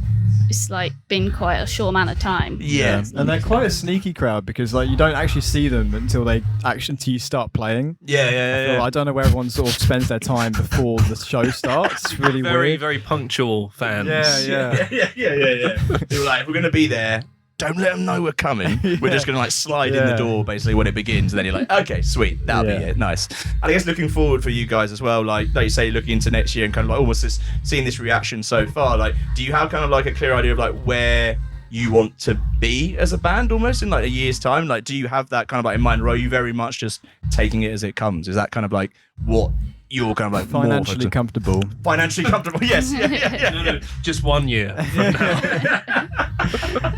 I'm looking for that promotion at work, you know. Yeah. Anything will do well. Anything will do wonderful, to be honest with you. Yeah, well, despite not having any music released, we do actually have a lot of music ready. Yeah. We're just going to drop it like as much as we can. So next year, hopefully, we'll get some of that stuff out. Yes, exactly. Yeah. That'll be the goal is release music. Yeah. At some point. Or don't. Yeah. Well, yeah, that's a much more achievable goal. Yeah. Release music. We'll set it so there. far, it's been quite hard to achieve, but in theory, that should be like doable. In theory. I don't know what the record is, but maybe you could go for the record of like the band that's existed for the longest without releasing anything. I'm absolutely certain that there is a band that's been going for like 30 years that's never released anything. Yeah, maybe not. And though. you would never be able to argue that, like. Just say you've been going for 30 years. Exactly. Yeah, so you've been going for 30 years. This is the backstory of the band kicking in there. Long gestation. Exactly. Well, we're very excited for the show coming up later tonight. It's going to be very, very good. Because it is Christmas and because we really want to get to the heart of the matter, we've got a bit of a game to play. Jake, do you want to explain the game? I'd love to. It's Christmas. This is the first one. I keep forgetting. We explain this to every band, and then it gets like progressively less intense because people listening don't want to hear it. But this is the first one. I'm going to read this word for word, what you've put, Jamie. It's the most wonderful time of the year. A whole lot goes into Christmas, so we wanted to get the lowdown on whether these elements of Christmas make it a Merry Christmas for you or a bit of a Merry Shitmas. You've actually done a typo there. Okay, thanks. So yeah, we're just going to give you some Christmas stuff and you just tell us whether it would be Merry Christmas or Merry Shitmas, basically. Okay. So first one, sleigh rides. Would that improve your Christmas or would that, in reality, make it worse? Improve. I'd like a sleigh ride. Could be cold. Cold and fast. Hey. There's not one waiting. It's okay. This is a hypothetical. Yeah. Well, if you want a sleigh ride, then Wow, that's that interband loyalty right there. If you want a sleigh ride, fine. Okay. Yeah. I personally think it would be awful. That's why it's in there for me. But well, it would involve there being snow, so that's also part of the or contract. it would definitely be awful. Yeah. That's part of the question, really. Yeah. So you're in. That's a good Christmas. A Merry Christmas. Yeah, Merry Christmas. A Merry Christmas. What about meeting Santa in a shopping centre? No. No. That's a bad one. Just no. Or like kind of impromptu, like just like bumping into him, or We're thinking more like a grotto sort of scenario. okay. So No, that's bleak. yeah, it's sad, Never. yeah. Have you been? Yeah. To one of yeah. Not a vibe. I actually don't know if I have or if I've just, when you've seen enough films of it happening, you think it's happened to you. It's like that. That's a memory. That's actually how I feel with Vietnam. Fuck's sake. Really glad we've got a Vietnam joke in on the Dork podcast. It's been years, but we finally got it. Stuff we haven't covered. Yeah. So let's cover conflict. So yeah, you kind of have to go along to the grotto, see Santa in like a shopping centre in various forms. Not feeling the vibe. Not feeling the vibe there. Simon was undecided, I think. How do you feel about it? I think it's a no. I think overall it's a no. Not even if it's a really good shopping centre. I don't know what they are. Great. No shopping centres. I'm not up for it. I'm not into it at all. So the concept of the shopping centre is a no. Yes. So therefore, as a result, yes. Santa in the shopping centre is a strong no. Yeah. It's understandable. I really hate having socialists on this show. Decorating the outside of your house. Is that Merry Christmas or is that too a capitalist sham from which we must escape? No, I love that.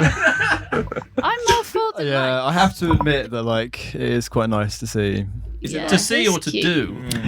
To see. You wouldn't bother. I'm a voyeur. I don't think I want to.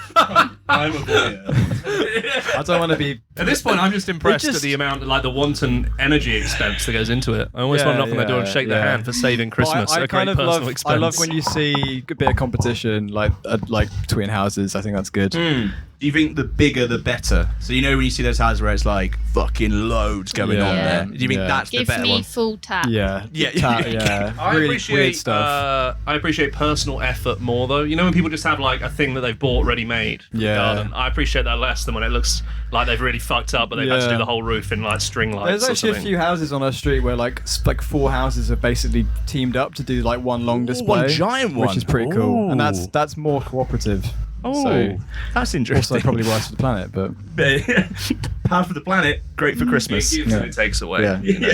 So that's a Merry Christmas. That's a very strong Merry Christmas. A good one. How do you feel about carol singing? Depends on the carol. And the singers. And the singers. Is there a particular carol that you're I guess like? we've got to split it, haven't we? So first of all, how do you feel about opening the door to carol singers? And secondly, how would you feel about going carol singing? I wouldn't carol sing, but I'd enjoy hearing carol singers. Okay. Yeah, I'd do it. Yeah, I'd carol sing. Too many variables to these questions. Yeah, there are. Yeah. Oh, right. We deeply apologise that there's so many holes in Merry Christmas or Merry Shimmas. More of a jumping off point. There are too many holes in this we thing. Don't tally the answers and then come back with a personality type. We take this very seriously. We don't appreciate you fucking around, basically. So you wouldn't do the carol singing, or you would do the carol singing? Wouldn't do the carol singing. I would, yeah, I'd do it. No, I'd watch. No, You can sing. Yeah, That's drummer really know versus any. lead singer answers there, isn't it? Only if I could do the bass. or like some kind of like rumpa-pum-pum kind of stuff. Oh, okay. You're a very specific role in the cast. I will only do the rumpa-pum-pum. I'm here for the rumpa-pum-pum and nothing else. Yeah. A strong mix. Okay, fair dues. Should we do a couple more? Because we are aware that you are meant to be playing very shortly. Yeah. How long? Oh, no, we got 20 minutes. But I need to we got 2 minutes. Hurry up. Oh, God. Okay, Christmas, what are we? Wrapping presents, specifically using paper to wrap a present you've bought for someone else, and maybe some sellotape as well. Is that specific enough? Scissors. And scissors, yes. Bows. And tags. Only if you want them. They're optional. I'm tissue paper. What does that mean? It's just... It's just so much easier. You just like roll it up. Roll it up in a tissue paper. like used gum. It looks fancier, you know what I mean? It's less effort. It does look Georgia, does it look fancier? It does look alright, yeah. Alright. I'll take that. Alright. Well, the thing is, you can really fuck up wrapping paper. Like if you don't know what you're doing, it looks really bad, and you don't want it to like rip and you know. Especially when it's like too much and it's crumpling all over, and then it looks just like a fucking stain. Yeah. No, I've been there to be fair. So tissue paper wins out of that one, which wasn't the question, but fine. You didn't cover that angle. That's true. That's true. Should we do 2 more? Ice skating. I love ice skating. Oh, here I we am go. very pro ice skating. Pro ice skating. Yeah. Are you a regular? Do you go to like? No, but I'm quite good at it. Oh, no. So like you're so just that's like. why I like it. Yeah. Actually, a lot of these questions are basically, are you good at this thing, aren't they? Like wrapping presents. Like wrapping presents. Yeah. Wrapping paper, ice skating. Meeting Santa. Are you good at meeting Santa? You know. Are you good at meeting Santa, as it's called? Have you been good? Exactly. See, that's what I meant. So ice skating, definitely, like very much into it. That was half of the story. Oh no, I can't do it. I'm very much a feet on the ground person. You don't want to be unbalanced, basically. I don't want to be like suspended on ice, on thin ice. Yeah. The risk of it is too much, even in itself. There's a reason it's a metaphor. Every time you go on, you're just kind of an existential crisis. Just kind of like, maybe this is it. Maybe I fall through. That's my life done. All the people that basically like cling onto the sides are having that crisis. Yeah, that's good. So if we went ice skating with the itch, it'd be a real tale of 2 different. I think if we went ice skating with the itch, it would be 3 people watching Georgia ice. Yeah, no, it would be. Yeah, you're completely correct. Yeah, you're completely correct in every single sense. One more. Trying to write the perfect Christmas song. Would that be improve your holiday spirits or make you want to die? Simon's big into that. Yeah. He's got some Christmas songs. I used to do one a year. What, write one? Yeah, I used to write one a year. Oh, were any of them good? Basically, Some the were last actually one, pretty the good. last one I did was the best one, and I didn't do any more after that. But I can't remember how to play it. Might redo it. I've got some lyrics they need to change. So this is Why? Because they weren't good, Jake. Right, okay. All right. Nothing happened. Nothing happened. Well, tell you what, if you decide maybe not to release any music, but you just release a Christmas song. Oh my God! Please only release Christmas songs. Well, that's where the money's at. That's where the money's Is that? I don't think that's still true. We'll find out when. I don't know. We'll find out when. We'll find out when you get Christmas number when we one. get, absolutely. Nice. Coming 2024, the debut single from The Itch, Christmas. Wonderful stuff. You don't have any music, so I guess you just get to like pick a song you like, and we'll play that. Let's do Ben's. Oh, a bit of Vegas. Yeah. Yeah. We do Vegas Water Taxi. Yeah. Yes, we and can. the song is Which one? Six Music. 6 Music Dads. Yeah. Bit of 6 Music Dads. Yeah. Let's do that. Bam. I really like that you conferred like a university challenge team. Then we look forward to the set, The Itch. Thank you very, very much. And we're going to play a song that isn't yours because you don't have any music out. So there we go. Lovely stuff. Take it all down.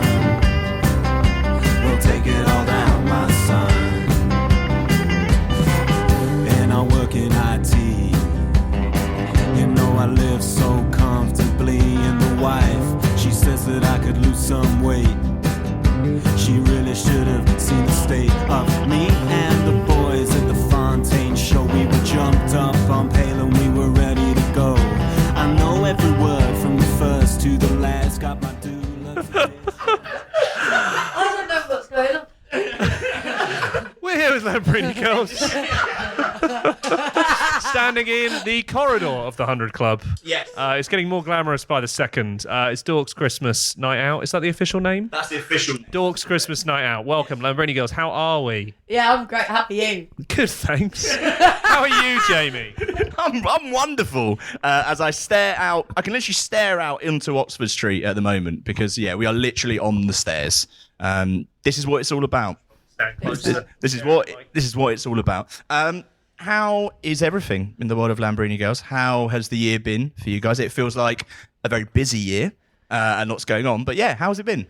It's been fucking chock-a-block. Can we swear on this? Oh yes, you absolutely can. Yeah, it's been real fucking busy. In a good way though. Yeah. It's been pretty It's mental. a bit nuts. I think the first half of the year was sort of like a warm-up, and then suddenly it was like full fucking beans. Like, Yeah, it was like nothing, and then suddenly our team were like, "Go make us some money, girls." We were like, Oh shit! "Oh shit!" smack on the arse and off we go.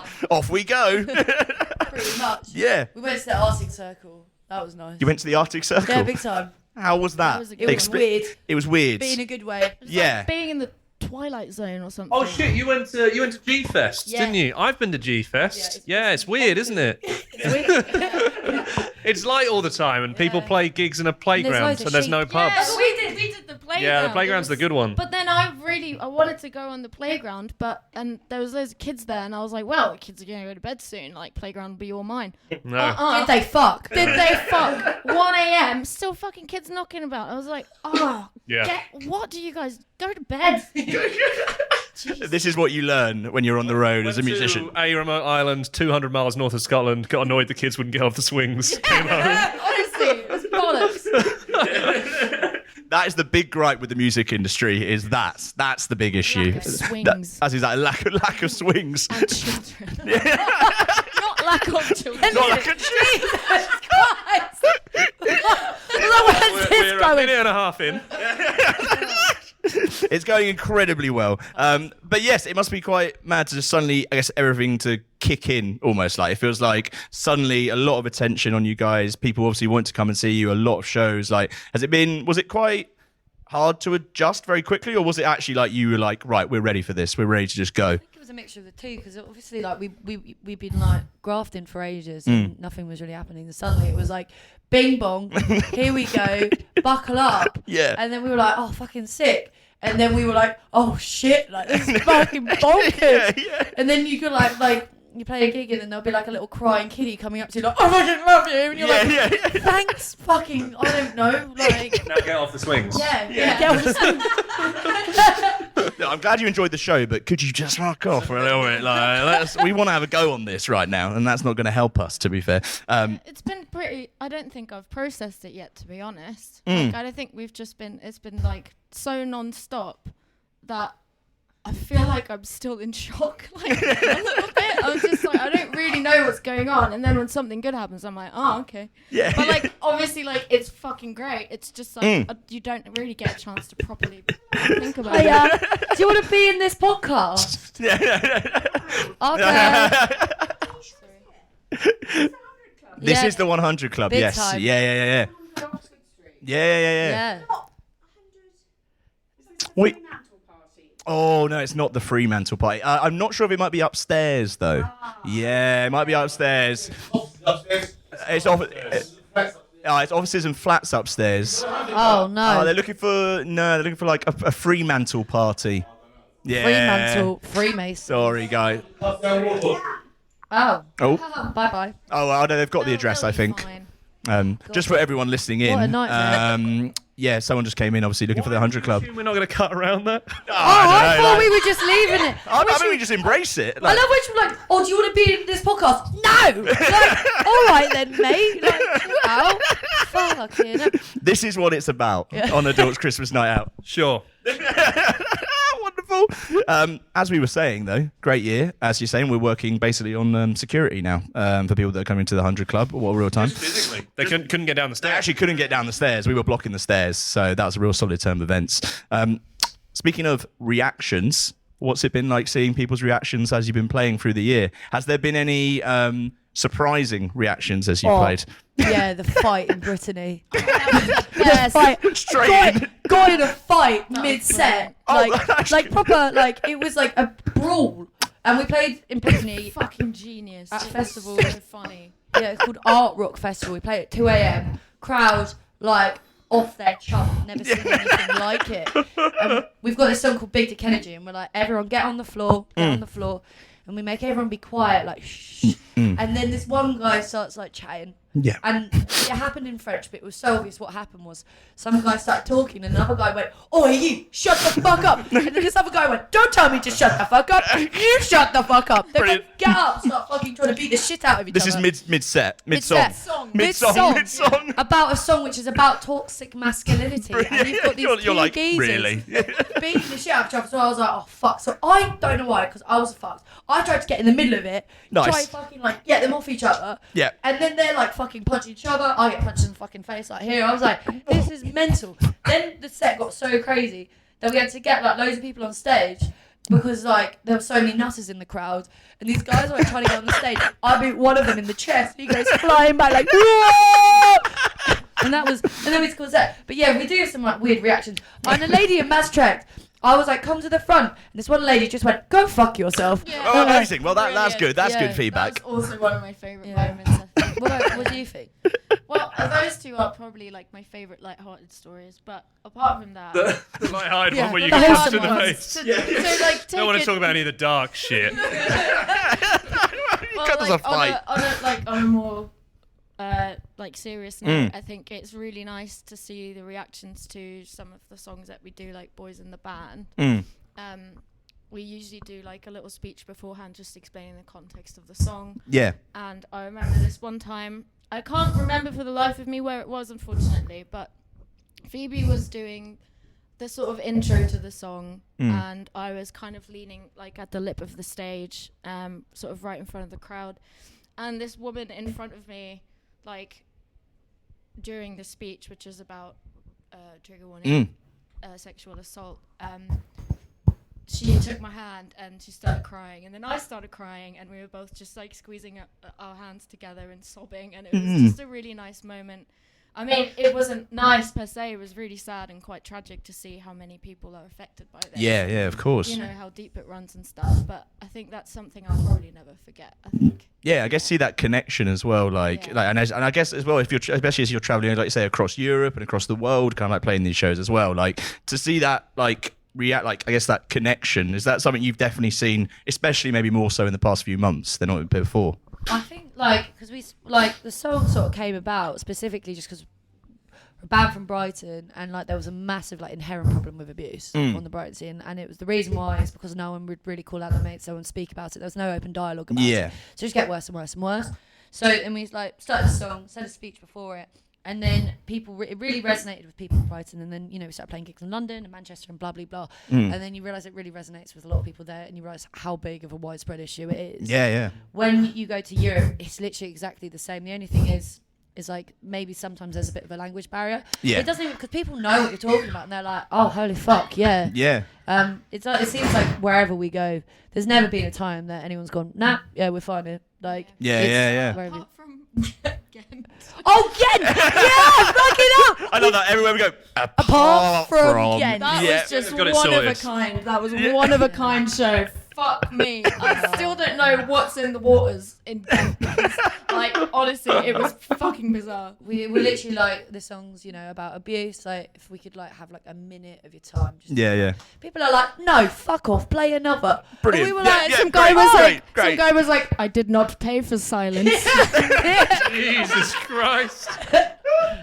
It's nice to see, you know, different crowd reactions, I guess. Yeah. It's nice to feel like this isn't just a transactional ticket show relationship, you know? Yeah. You can really feel that in Ghent in particular. And then we were literally like, right, if you don't care about what we have to say, then fuck off. And half the crowd left. I literally, I really wasn't expecting it to happen like that. But I did lose my rag a little bit because people just kept talking and like just wouldn't like, you know, we're a really fun band. Like, we have a lot of fun, and we want everyone else to have fun. But that one song is you're like, you know, we get a little bit serious. We want people to pay attention because it's important. So People weren't doing that. No. And I lost my rack, and I was like, if you don't want to listen to what we have to say, you can know where the fucking door is. Fuck off. Expecting people to be like, oh shit, she's serious. And then And they were like, okay, bye. Just like, I still love that that implies that they were there like, I wish I could leave, but I'm not allowed. Until you said that you can let, oh, we are allowed to leave. Like, what did they? Oh, in that case. pretty much it, yeah. Like, half the crowd sort of like just turned around and went, okay. Yeah. I was like, oh, maybe I shouldn't have said that. That's ninja. That's cool. Yeah, it's amazing. And I guess now, of course, obviously looking ahead, like obviously with all this kind of like, I guess, newfound kind of, I guess, like attention, and it feels like a real rush of like shows and stuff. Are you already looking ahead to next year? Like, oh, okay, the diary's packed. Big time. Yeah. We've already had to be like, no more for now. No more. It's a quick pause. There's no more room at the inn. Yeah, Speaking of Christmas, It's fully booked. it's absolutely booked. It's bonkers. Yeah, we're really busy from like the beginning of next year. Really, like, I guess January is probably a quiet Yeah. Honestly, Christmas, go home, quick hug with your nan, and back on the road. And back on the road. Yeah. That's the plan. That's it. And then out to basically every other country in the world that you haven't played yet, which feels like a Hopefully. small, a lower and lower amount every time now, because it feels like everywhere. Like really, we're doing America, and then what else is there? Australia. Can we say? Well, it's already been announced that we're going to America. Yeah. I'm just thinking about the other Oh, the other one. Well, we might play some other countries. There may be some other places. No, maybe. There may be some other places in the world. Wink. All we can reveal is it's not Ghent. Not Ghent. Yeah, not Ghent. Not Ghent. Incredible. Well, because obviously before that, obviously Christmas is here, the wonderful time of the year, and we thought who better to ask about Christmas than Lambrini Girls, and show. That. Also that, yes. So we're going to play Merry Christmas or Merry Shitmas. And we're going to roll out basically different Christmas traditions. And we want to know if you think, well, yeah, they're good or shit, basically. Jake, do you want to start us off? No, you can start. I started last. Oh, Jesus Christ. Yeah, it's going to be a long night, isn't it? How do you feel about sleigh rides? Wasn't it nice to say something different this time? Well, it does feel quite nice. I've never done a Can sleigh you define a sleigh ride? As in... well, a sleigh ride is... Well, we've done that shit, like pulling you along, because the most I've done, I've had like the top of a wheelie bin and I've gone down it when it's snowing. I think we're talking like you're in like an actual sleigh and there's a pack of dogs, drawing you along. I've never been on one. But do you think it would make your Christmas better or worse than the wheelie pin? For the dogs. Yeah, I feel bad too. Although I have heard that. No, because people just say that. Yeah, that's what they want you to think, isn't it? You're gonna say that the dogs love Shitmas. it. Shitmas. Come on. Shitmas. Yeah, it's a strong shitmas. Okay, how about meeting Santa in a shopping centre? Is that Merry Christmas? It's like seeing a teacher outside of school. What's that? Yeah. No, in the grotto. He's not like picking up bits and curries. I want to see. Fucking Santa with an iPad.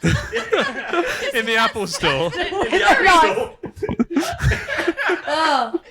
I've sit on his lap in a grotto. I've never done that. I feel like Santa is too magical to be spending time in a place like a shopping centre. Tell that so to Churchill arbitrary. Square. They get him every year. No, I was literally about to say Churchill Square. You talk about Churchill Square, Brighton. Yeah. Mate, I've been there, and I went like when I was like maybe 19 a few years ago, tried to get in. No, they were like, you can't get in by yourself. But now my friend Molly, shout out to Molly, she's got a kid now, so I'm gonna. When I go love back the to idea. Santa being there like, I've seen this kid about 5 times before. As each one of you just goes in, like. Yeah, just go around and they get... You walk in and being like, no, I want the gift. It's for me. No, it's for me.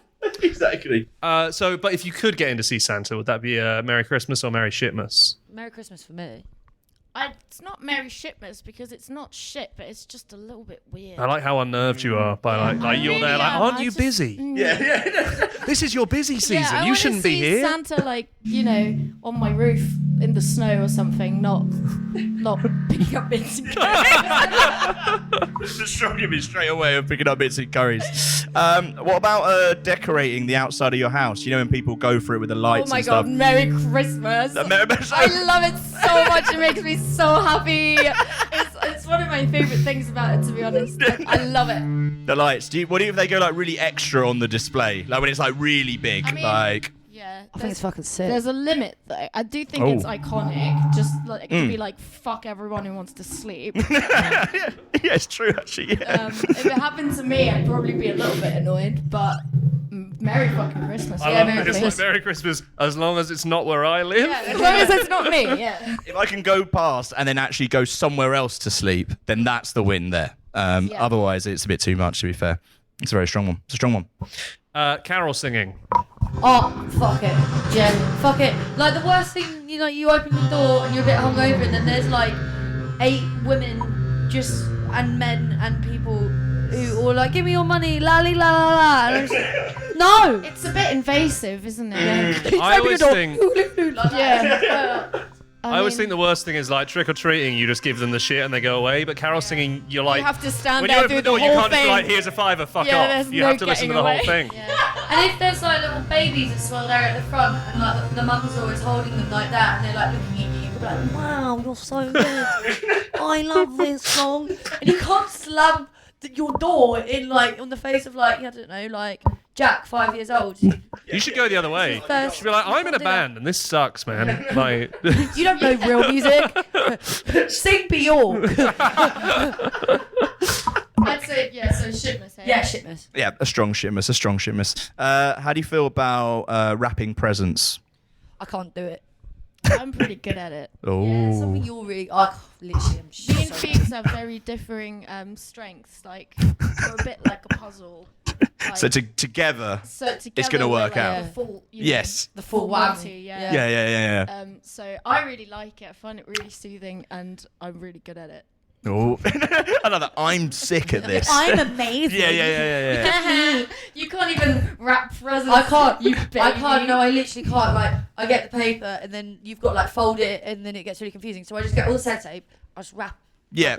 And I give it to my mum or something. She's like, "This looks like shit," and I'm like, "You're gonna unwrap it anyway." Yeah. Well, this is it. This is the thinking. It's like you're gonna just open it, aren't you? But the more tape you put on it, the longer they have to spend unwrapping it. So really, the better wrapped it is in a logistical sense. They have to spend a minute and a half trying to get it open. That's pretty well wrapped. I don't even do a card as well. I'll sellotape it, and then I'll just write on the wrapping like "Merry Christmas" from Phoebe, and that's a card in one. But I think it was like 2 years ago, I forgot to write like "Merry Christmas." I just wrote my own name on everyone's present. I just write Phoebe. People were like, "What?" Opening them like, you. Auntie Jenny. She was like, "Why does it say Phoebe?" I was like, "Don't know." Yeah, like perfect. Amazing. Well, interestingly, the next Merry Christmas or Xmas is Christmas cards. Well, you know my stance on these. Is your stance anti-card or just that you can't be bothered? Can't be fucked. If someone sends you a card, do you think, oh, that's nice, or what the fuck am I going to do with this? If they made it for me, I'd be like, fair play. But if you just buy one from the card factory, you just thank you, and then you just throw it in the bin or the recycling, Yeah. I'd rather someone do something funny like a cartwheel for me or something at Christmas. A cartwheel? Yeah, but Merry Christmas! Merry Christmas, here's a cartwheel. Yeah. You've got a choice between a card and a cartwheel. Yeah. What are we going to do here? What are we going to do? That's exactly the perfect thing. Or a backflip. Or a backflip. Those are the demands. Christmas backflip. I never really did cards where I grew up. I'm Portuguese, so I grew up in Portugal.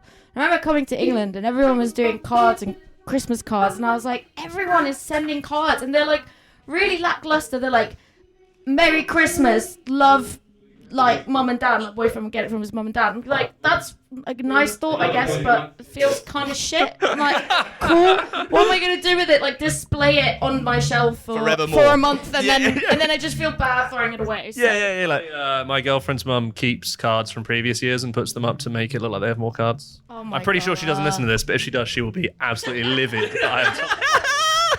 Yeah, brilliant. Yeah, to me, it's like those kinds of like the card culture is a very English thing that I don't. Yeah, Xmas for me, I think. Yeah, I say Xmas. It's a strong Xmas. To do one more? Yeah. Yeah. Is that my one or your one? You can have this. Merry Christmas. Oh, thank you. Is it Merry Christmas or Xmas? Trying to write the perfect Christmas song. Oh, I say Xmas. I've never really tried to do it.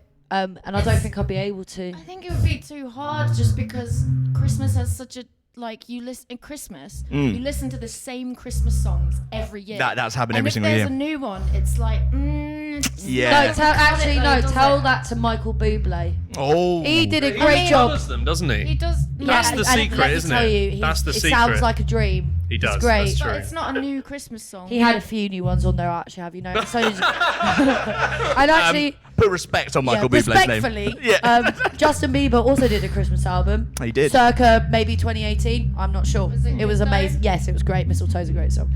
So maybe actually. So there's some new ones that are creeping in that are like, okay, interesting. I'm a sucker for tradition though, so I'm like, anything new, I'm like, you can't sit with us. Even if you had a Christmas song. I don't think I'd want to, why mess with it? Why mess with it? If it ain't broke. If it ain't broke, don't fix it. Lambrini Girls are officially going to leave Christmas to Michael Bublé and Justin Bieber. I think it's in good hands. It's in good hands. Jamie was born on the exact same day as Justin Bieber. I was actually born the exact same day. What is that, what, February 2nd? It is March 2nd. March the 1st. Oh, close, March 1st. close. Oh, I appreciate that you got close though. Yeah. He's great. Great guy. On the thought of Justin Bieber and Christmas, our time is reaching a 9 now. Reaching a 9. Lambrini, guys, looking forward to the show later. Have a wonderful time. Thank you for doing this. We're gonna play Lads, Lads, Lads on the radio show that goes out. So we're gonna play that now. So yes, now. Jesus loves you. Jesus loves. Kings of the castle, pissing on some bottles, wanted her in a bathroom, but you can't prove that.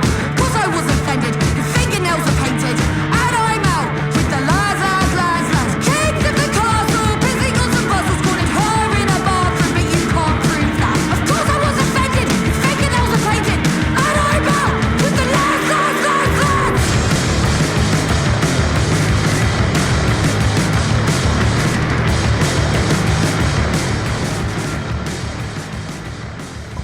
We're here at the legendary 100 Club. The sound of music is in the air. The sound of Christmas is in the air. And most importantly, the sound of Panic Shack are in the air. There we go. Yeah, that's it. Panic Shack, how are we doing? How is life? Great. Lovely. Christmas. It's excellent. It's happening to us. We're landed. It's happening. We're here. How does it feel, I guess, coming to the end of, this year? And it feels like you guys have been just touring and on the road a lot. How does it kind of feel getting to the end of it all and kind of, I don't know, like a chance to look back on how the year has been? It's nice. We did a little fan meeting the other day where we looked back at the whole year. Went through each gig. Every gig, yeah. So many years. Every single. Yeah. They all played into each other. I was like, what one's that? I know. Looking at Meg like. But how many gigs did you do? 77. We did 77. Gigs Damn. Good Here we number, go. Isn't it, as well? So that's a long band meeting if you're going for every single one. Yeah. Really did. It's nice to reminisce and look back and We've had have a break. Kinda. We don't even want to stop though. No. Like I'm miserable. Yeah. We stopped for 2 weeks. I am screwed. Yeah. Can I, before we go on, right, so to set the scene for the people listening, we're in the green room and there are nibbles on display, and I've just clocked one of them is a packet of what is called picnic eggs. What's a picnic egg? We have absolutely diamond. Oh, okay. It's not like a specific egg that would be laid at a picnic. I think maybe it's because they're not allowed to call them Scotch eggs if they're not. They're not Scotch. I don't know. They don't count. What makes a Scotch egg a I've been thinking about this since I got here. So that's why I've come to this conclusion. I also enjoy that there's like a bag of Satsumas as like a gesture towards health. Yeah. I think the breadsticks are very Christmassy. Like I would have them. Would you? This feels like the kind of thing if you're in a student house like a uni, this would be the Christmas like nibbles, like the equivalent like a posh of student house, to be honest. Wow, Christmas crackers. Yeah. What brand are they? Just next. Wow. It's like next home. Do you remember branded crackers? I don't know. It might have been from Sainsbury's. Oh. We're thinking of popping them on stage, you know. You're thinking of it. Back to the fans. Other crackers are available, by the way. I think technically that counts as pyro, right? Yeah, that's fireworks. You got fireworks on stage. Oh, don't tell us what's in them. I know. It'll be afterwards. What's that, a spring? There's no slinky on the keychain. I would like a bottle opener. Yeah, bottle opener's handy. Anyway. Yeah. Maybe not the best content for the audio interview. You've got Jamie's written down favourite places to play. Can we also tie into that what your favourite backstage nibbles have been this year? a year in review, basically. Yeah. Was it these picnic eggs that you seem to have eaten incredibly quickly? Places that we like to play are Bristol, Leeds, Brunel. Oh, big. That. Actually, in Brunel, they gave us Prime Minister. Oh. It was a lot. We literally had amount of pie. Like half an hour before we were on stage. We were fucking sick. That's a lot. Yeah. You need to lie The down, mothership, is it called? I think you have a mothership pie. E-smash. I mean, it sounds good, but I don't have to go on stage anytime soon, so that's probably the difference. Slightly more interesting route. So going by just food in various places, that's basically it. So Bristol, good foods. No, I was thinking the venue. Sorry, I got the question wrong. No, it was a double whammy. You probably answered the more important bit. You mean the food in the venue? I mean the food and the venue, you know. These are two separate things. Yeah. If it's both, even better, I suppose. Yeah. But yeah, also in Leeds, we went to what's that place? We had the hottest chili. Oh my god. The Belgrave Music Hall. Yeah, in the Belgrave. Oh, yes. No. Massive fuck off chilies in the drink. We thought, oh, it can't be spicy. So cereal. I went and had a bite. And it almost like fucking. It didn't believe me. I was like dying. They're like, she's being dramatic. I honestly did think it was being dramatic. Deaf. I know, I didn't know. Oh. Yeah. You're like, this is good. Nearly took myself in the woods. To the hospital. It's been a really good year then, as you look back. Seems like basically a mixed bag in Leeds overall. Seems like a real roller coaster. Yeah, specifically in Leeds, to be fair. Has it been quite mad, I guess, I guess for you guys, it's been, I guess, live and touring has been kind of a major focus, obviously, this year. Like, can you see that, like, I guess, the reaction changing, or you see it growing? Can you actually see that kind of like on stage? I guess, like, what's that been like to see, I guess, through the year? I think, like, one of the moments that it changed for us was actually when we played Truck Festival, when you guys were there. And that was like our youngest crowd we had to date, and they all started mosh it, and it was like, that was kind of like the first time we'd had that, because previously on our headline tour, it was a lot of older blokes. Yeah. Which also but like they stand a bit more still, and sometimes you want energy. Yes. At the front, you know. I want it. I want to see it. Just help you on stage. Yeah. I think like that is a really good thing about Truck specifically. Like that audience does skew younger, and like there's bands that we've seen there that we've seen at other places, and the crowd's always so up for it no matter what time of day. Like it's a really good vibe. I mean, I'm one of the people standing at the back, but luckily the back is so far back no one can see me. Yeah, it's like a really young crowd. You're like, I was at the back. It's very far away. Yeah, I think playing festivals is what's really helped it, because obviously like, you're reaching slightly different audiences every time. This was our first proper year of like back-to-back festivals. Yeah. And it really felt like the people in the crowd were there to see us. Yeah. Which before has been a bit more like, Tent in the rain. Yeah, you're like, look at all these people. A few occasions where we've like gone on stage and you can like feel that they're like waiting for us to walk out. It's amazing. It's That's pretty crazy. Yeah. Do you get tempted to do the like prima donna thing and just come on 10 minutes late, see what happens? Like, can we start now? It's just like Lana Del Rey got kept off in Glastonbury. Oh yeah.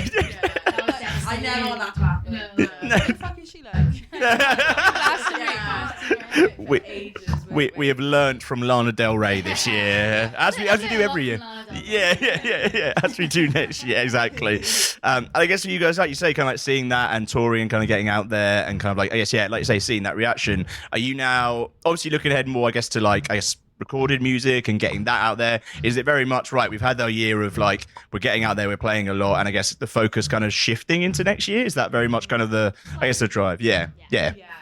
This will go play lots of gigs. Yeah. Maybe not every single festival there is. You're like, we've done that. We don't need to do it anymore. Exactly.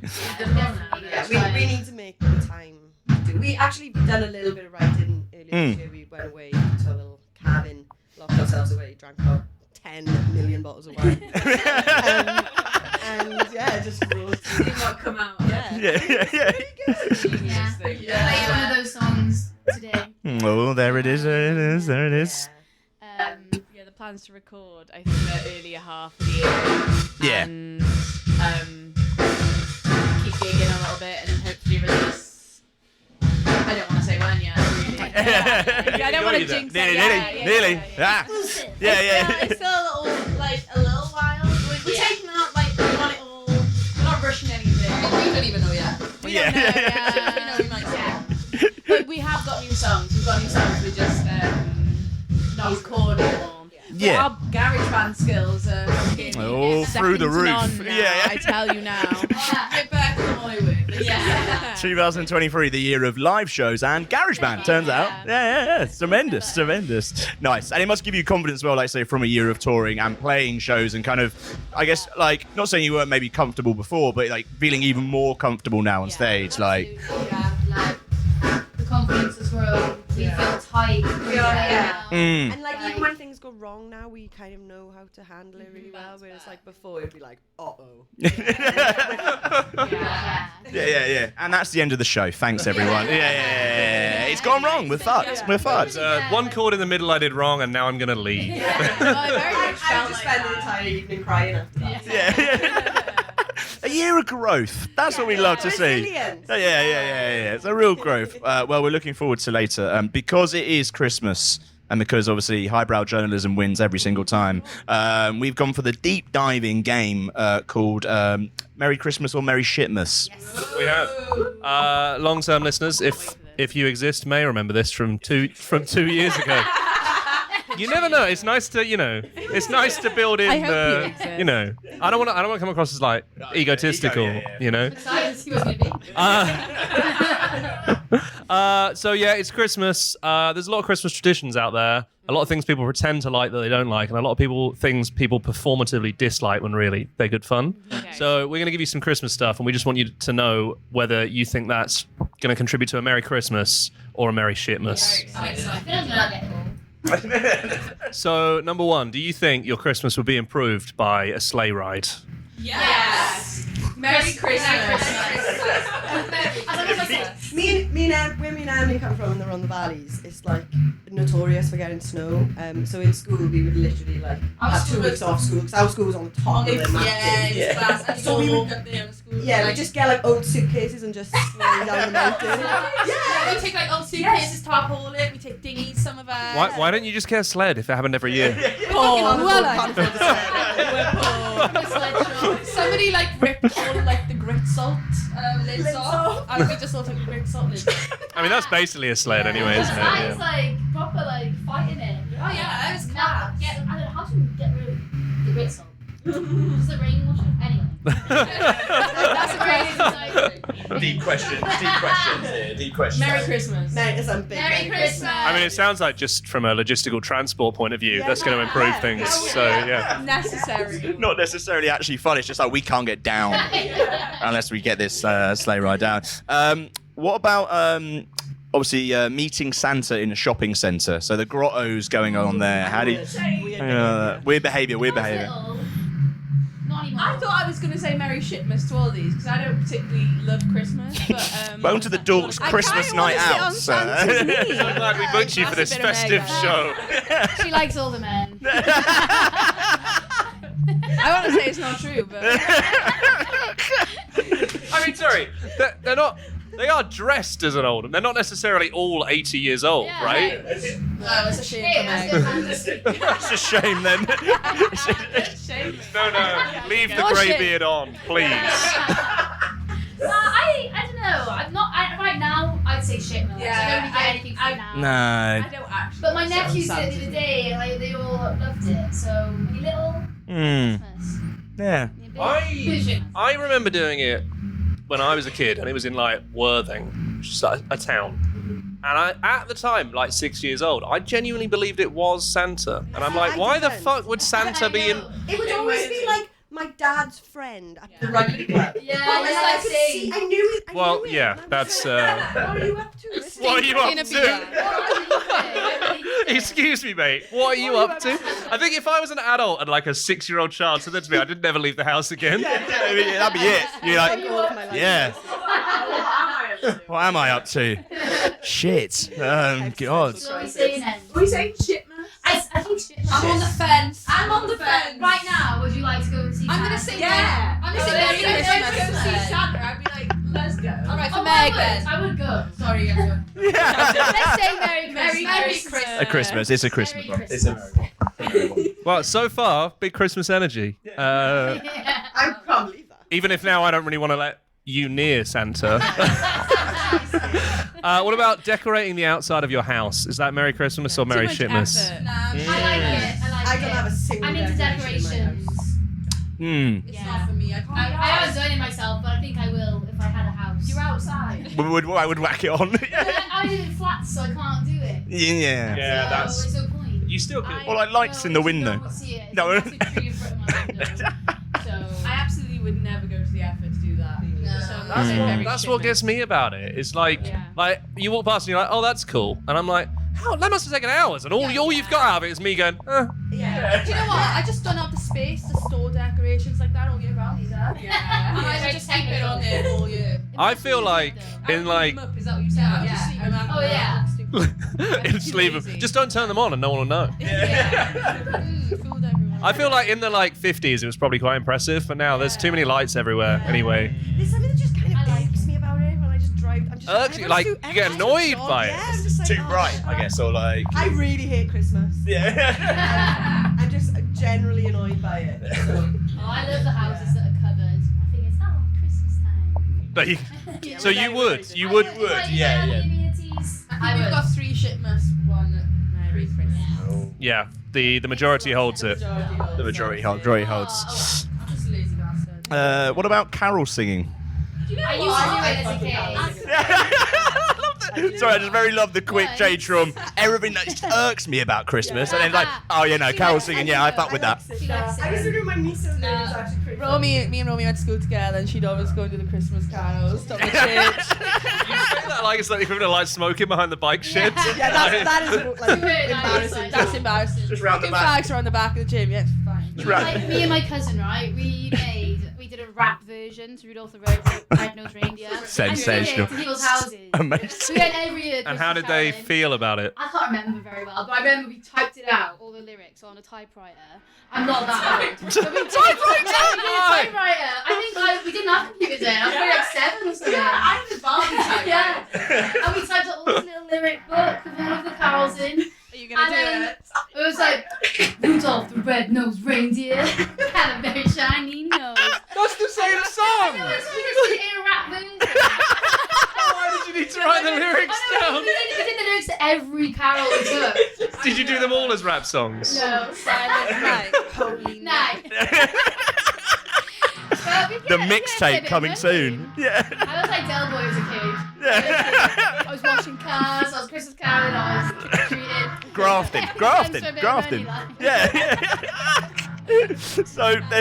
So carol singing is a Merry Christmas.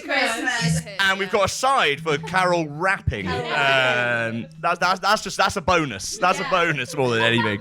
Well, from carol rapping to wrapping presents, is that Merry Christmas or Merry Shitmas? I love wrapping presents. I am amazed I found anyone that can say they love wrapping presents. It's horrible. I like precision. Yes. I like to make all of the corners really folded nice. Yeah. I'm into the tin foil. I like a bag. Just throw the thing at the person. Yeah. I'm really just have good that. at wrapping. Yeah. I love folding the edges. We're all talking. I like a circular tin. Sorry, yeah. I really show off my skills with that. Why? I can't even wrap a book without it looking like shit, and you're doing a circular tin. For context, they worked at. It's got nothing to do with. I don't care. We went to Lush and we wrapped a lot of soap. We did like silk wrapping. That was different because they were square. I love wrapping. Well, they've got some pretty fancy soaps. The weird shapes, you know. You must have been having a field day. Yeah, they've got all triangles, curved edges and stuff. I just hate it. You're just gonna rip it all open. I don't like it. And you know what's good is these days you can pretend it's a sustainability thing. Yeah. So top tip for anyone who wants to make the person feel bad for making you feel bad. Just be like, I just care about the planet, man. Sorry, I took my like a gift bag that people would reuse. Sustainability. Yeah, exactly. See. A bit of quick paper. I think that's good enough. You just can't be asked, guys. I can't be. Yeah, of course not. But that is good enough for me. So then we got two Xmas's and two Merry Christmas. Wow, a strong divide. on a similar vein, Christmas cards. Nah. Bam. That is a straight shitmas. Unless you make it for me. Unless there's money in it. Two times a person right there. Oh, you made it for me. Is there cash in this? I don't know, when you were a kid, like, I don't know, like your grandparents would put like pound coins. Yeah. And then you'd get a card and you'd be like, shake it. You just sellotape them in sometimes. Yeah. I always pound coins. try really hard to not expect to see money falling out of it. Oh. Even now I do it, I'm like, I don't know how to explain that on a microphone. But it's doing a very good impression of opening a card right now. I thought there was a card for a second. Yeah, it's very true. We got. Well, I don't know if the microphone will quite pick up, but yes, Lambrini girls are sound checking right now and are trying out every single swear word in the dictionary, which is good. You need preparation. They've only done shit and fuck. Those are the only two Jamie knows. I think we've got time for one more. So, do you think that trying to write the perfect Christmas song would be a Merry Christmas or a Merry Shitmas? Merry Shitmas. But it depends. I want the money. Yeah. I mean, there's a lot of people out there that would like. We would write an anti-Christmas song. Yeah. Talks about this before. It's purely for money reasons. You could do an anti-Christmas and a Christmas one, and then you play both sides. That would just set you up for life, wouldn't it? It would. Imagine how horrible it would be. Merry Christmas, everyone. Imagine just trying to do that. Or we could do Christmas rap shitmas. Oh, Christmas rap. Yeah. You could just do. Let's get fucked. You could just do an existing Christmas song in a rap voice, right? You can just do Driving Home for Christmas in the style of 50 Cent. Let's get fucked. It's Christmas. Get Christmas, die trying. Get married or die trying. Get married or die trying. Jesus. Of course, yes. Crossover no one knew they needed. Yeah. So that. Oh no! Sour cream. On the floor. The sour cream is on the nibbles have been disastrous. It's okay. I think it's time for us to pull the curtains on this. I think. It's all going to shit. So with that, I'll get some. Well, thanks, Panic Shack. Yeah, so sorry I kicked the sour cream. This is The Ick, which is that it? It's one of our songs. That is one of your songs. You all looked so confused then that I paused. I was like, where's The Ick? Cut me off, mate. You put me off, mate. You gave me the ick. You were texting for a bit. Then we went on a date. We hit it off, you were funny. I liked you and you came back to my place. You stayed over and the next morning we chilled and watched Drag Race. But then, on the second date, you basically handed me the hammer, practically placed the nail onto the wood, smashed that nail firmly into the coffin. God. Well, I tell you what, those salad days just keep coming, don't they? Those salad days. We were young men then. We're older now, but we've still got joy in our hearts, Jamie, and that's what counts. Exactly. Yeah, I guess. Yeah.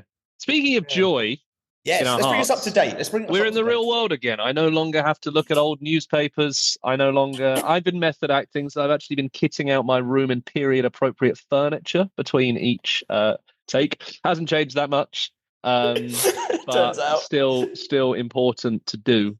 I think at some point in this show, TikTok was invented too, or became big anyway. I mean, how long has that been big? I mean, I think a while. A while. Yeah. But now we're in the year of Brat Summer. Remember that? We are. It just won't end, will it? That's the issue with Brat Summer. It is dark. It's dark at 3 p.m. It's very cold, and I still have to hear about Brat Summer. That's what we're living. And I love that album, and I love Charlie XCX, but I still don't want to hear about Brat Summer anymore. With such a buzzing time.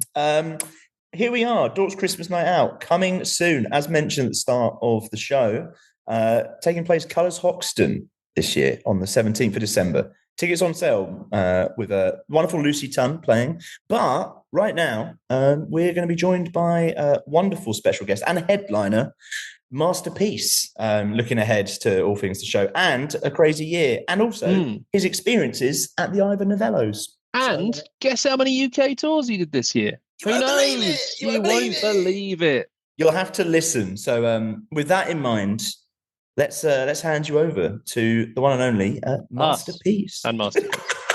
And here we are. We're back. We're back. You should know that because you're listening to the show, and we told you that we'd be back. And as promised, we're here with Masterpiece. Masterpiece, how are you? Thank you for having me. I'm glad to be here. How you guys doing? That's very polite, you know. People this is the politest intros we've had in a while. So we're loving it. Yeah, you could have come in and said whatever. Like at that point, no, I'm happy to be here. Exactly. Oh, pleasure. Well, how are we doing? Because it feels like you've had, let's say, a busy year. I think is that a nice way, a nice succinct way of putting it? A busy year of everything going on. So I guess how are we doing at the moment? I am knackered. But grateful. Knackered but grateful. No, it's been an amazing year. Like I think everything has come when it came, and like I feel like I'm finally like I would say my foot's in the door. It just feels good to kind of like finally just get a bit of appreciation for kind of like what I've built this whole time. Yeah. Because it does feel like every week it would be that you were in like a different country or a different festival or a different gig or something. It has been pretty flat out for you, hasn't it? Yeah, literally, like we've been non-stop since January, like gigs, like kind of like the old way, which I like. Yeah. Yeah, you're like, do you know what? We're just going to keep hitting up all these different places. We're just going to keep going and keep going. It must be quite quite a experience to be just like hitting all these different places. Has there been like certain like, I don't know, like highlights that you look back on in particular? I'm looking more in the live kind of realm because I think obviously if anyone has obviously seen you live, they know how much energy you bring to it. So I guess like, has there been any key like, I guess highlight shows that you've been like, oh wow, that was something? I think my headline shows that I did this year. So I did Scala and I did Electric Ballroom. And I think both of them for me was like, wow, like we really arrived. Like we're here. Like our foot's in, like we're there. Yeah. I think just coming out to see all those like sea of people there for me was like quite mind blowing. I think, we talk to people like when we've talked to people before about that, and they always say the headline is a good one because like there's none of those like stupid doubts. Be like, oh, are they here because we're at a festival and nothing's going on? Are they here for? It's literally like they're definitely here for me. They've paid for a ticket to see me. 100%. You know? Like it was just mad, especially like Electric Ballroom. Like I like sold the tickets out, but like in my head I was worried. I was like, oh, people still gonna come. For some reason I don't know. And like it was so mad, because this is like such a weird thought process, but I deal with anxiety, right? Yeah. So that was the same day that Liam Payne died. And I was like, oh, like maybe like people might stay at home because like they're mourning, which I hear. That was your connection. So you were just like, they definitely won't come because of this. You're like, well, that's why now. That's clearly why. Yeah, on the bright side, you know, built-in excuse if it hadn't gone well, you'd be like, oh well, you know, it's not my fault. You know what I mean? This is like, do you know what I mean? So like, really and truly, like I generally like was sitting at home thinking, oh, raw, like this has happened on the day. Like people are not gonna come. They're probably mourning, which I hear. Like he was the one direction, so like you were like this is a big deal. It's a big deal. It must mean that nobody's going to turn up. It must exactly. Yeah. Exactly that. That's how I thought. But no, it was successful. It was crazy. Yeah. It was a pleasant surprise that you walked out and you're like, oh, okay, nice. Everyone did come to the sold out show. That's all right. That's not bad. It must also be quite like a real. I don't know. I don't want to say like vindication for all the hard work, but kind of like, you know, putting in all of those like hours and touring and playing and like, you know, kind of writing music and doing everything and putting everything that you have into it to kind of be at that point now where you look out and you can play venues like Electric Ballroom and kind of like see that reaction. It must be a real like, I don't know. Yeah, you're just there like, do you know what? This is worth it. This is worth it. Yeah, no, most definitely. Like I think for me, like I'm always been like a risk taker. Like I feel like we like a lot of artists don't really do 2 headline tours in the same year, which is like I don't know what I was thinking. Like I thought I was like Drake or something. Like I was like, after Scala, like we had done Scala, I was like, yeah, we're lit now. Like we could put on another show. And we only have 2 months to sell it out. Like, let's see what happens. And I put it on, and it's like 2 months to sell it out. And bear in mind, we announced it in like August, like July, August, to end of July to August, right? Yeah. And at that time, I was just like, fuck. Like, I should have given myself more time. Like, I should have did this show next year. Like, what was I thinking? Like, I was so scared. I was like, fuck, people are not going to come. Like, it's going to be fucking shit. And like, you know what I mean? Like, I think the last month, I think in September, the tickets just started to pick up. Like, people were just copping them left, right, and centre. Well, mate, festival season's ended. Everyone's like, oh, God, what am I going to do now? I've got to go see some live music, you know? Yeah, literally. I was so surprised. Like, I love you coming off stage on that high and being like, let's do another show. And then a week later being like, why have I done that? Why did I do that? Why did I do that? I literally was just like, I'm so stupid. Like, literally, like, I was sitting there with my team and I was like, why did you not encourage me and gas me up to do this thing? Like, I wish I just said no. Like, I wish I just been like, no, this is not a smart idea. But we took the risk. Yeah, someone should have stepped in. Like, I'm sitting down. I remember I was in Germany. And I was sitting in Germany, and like I'm on the phone to my booking agent, and he was like, "Okay, please, it's not really a norm to do 2 headline tours in a year, and especially because it's festival season, whatever." And I was like, "Nah, don't worry, like we can do it. It's good, we good." Like, didn't we see Scala? And he's like, "Yeah, fair point." And I was like, "Okay, like come on." And you know what I mean? I'm spoken to my management. Everybody's just assing it. And then as soon as like September came. Everybody was just like, okay, peace. Like, yeah, just make sure people turn up or like trouble. Like, I'm just thinking, oh my God. I love this idea. I love this idea that you're like this, like the businessman, like on the phone. Like, nah, you saw it. Go on, off we go. Let's do it again. Let's go. Literally. I'm glad we're doing this chat after the show because it feels like we done it before. You would have been a mess. Honestly, I would have been. I don't think I would have been able to even have a conversation. I've been shitting it.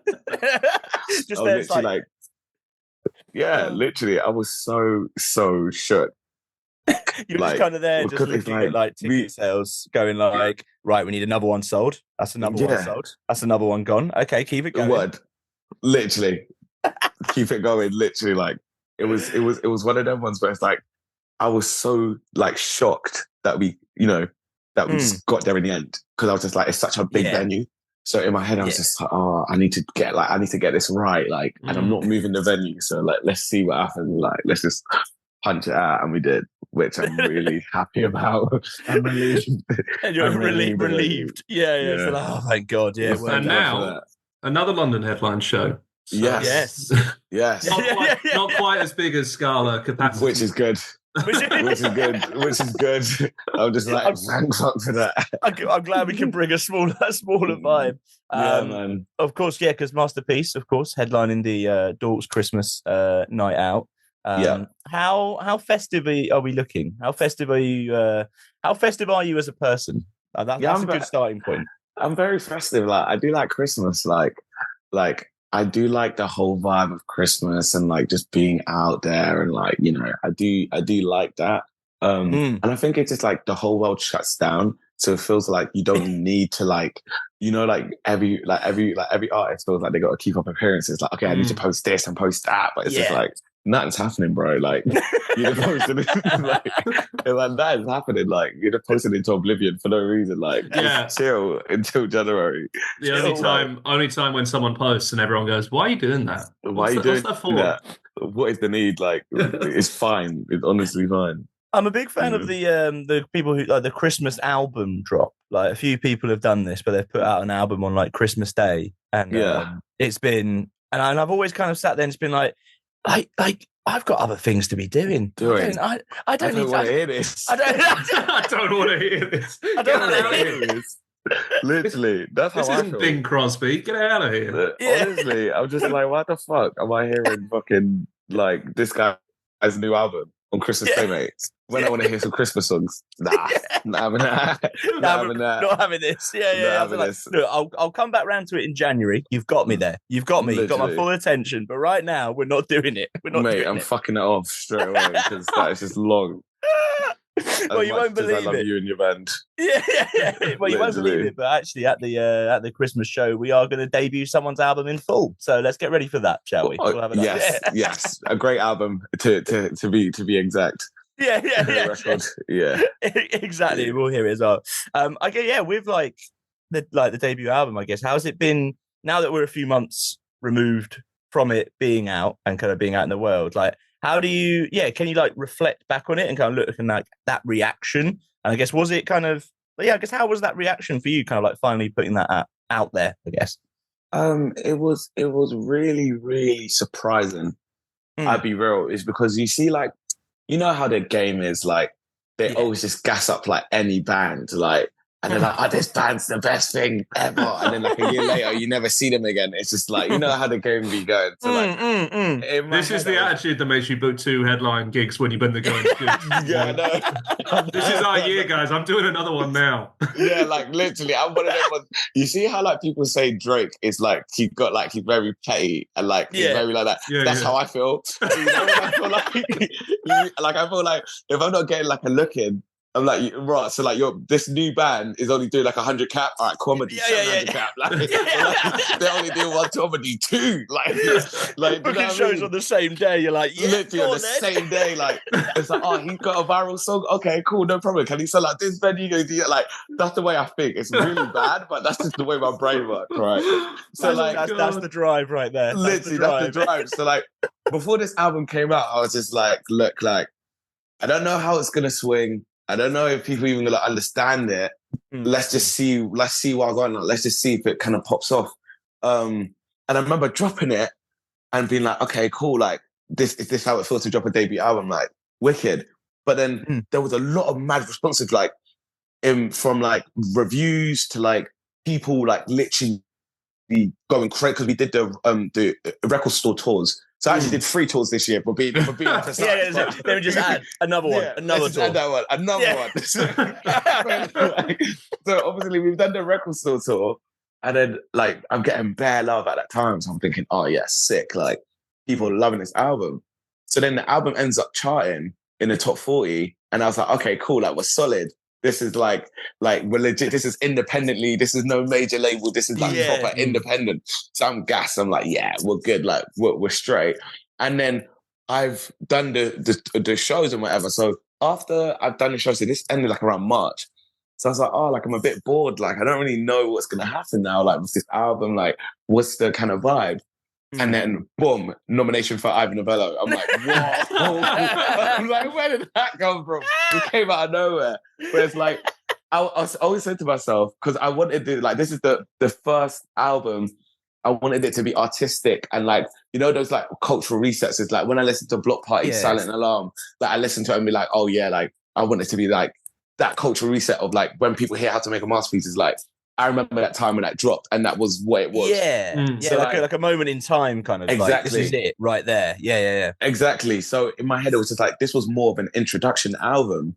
So I was like, if I can get nominated for like an Ivor or a Mercury, because I wanted the artsy side of things. Like, I wanted it to get held up in that like perspective more than a like, commercially, like, this is like this big pop album that like, you know. So in my head, I was like, if I can get this. One of these nominations, like I put it into like my folder because I write stuff like of what I want and like manifestation essentially.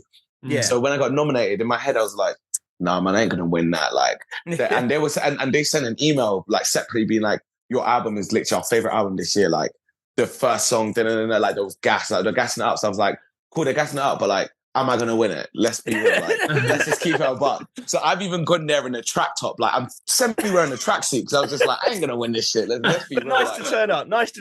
I've got other things to do that day, so I'll just be ready for it. Yeah, I'll be ready for it. Let's just see. Like, do you know what I mean? We'll just go after party. I'll just smooth and kind of connect with other artists. Like, let's just see what happens. Get in there. Lana Del Rey's there. Paul McCartney's there. Like, Skepta's there. So many people are there, right? You're going around going, Lana, how many tours did you do this year? Literally. So I'm sitting there and I'm like, okay, cool. Like, I want to win this now. Because I'm seeing Paul McCartney's in the room. Like, and I'm looking at my manager and I'm like, bro, if we don't fucking win this shit, I'm gonna kick off. I'm gonna kick off. Literally. So my mind literally switched because like I knew there were going to be like famous people there, but it's like, this is like more famous than the Brits. Yeah, because, that's like, another level. That's mad. Yeah, like I'm thinking, you're right. Like Paul McCartney is in the room with me. Like I'm just a brother from Surrey, and he's just chilling with, like we're in the same room, like breathing the same air, drinking the same drink. Like I'm with Paul McCartney, so I'm thinking, oh yeah, like I really want to bag this. So Paloma Faith goes on to announce the award and whatnot, and I'm sitting there and I'm like, oh, okay, sick. Like hopefully I'll take it home.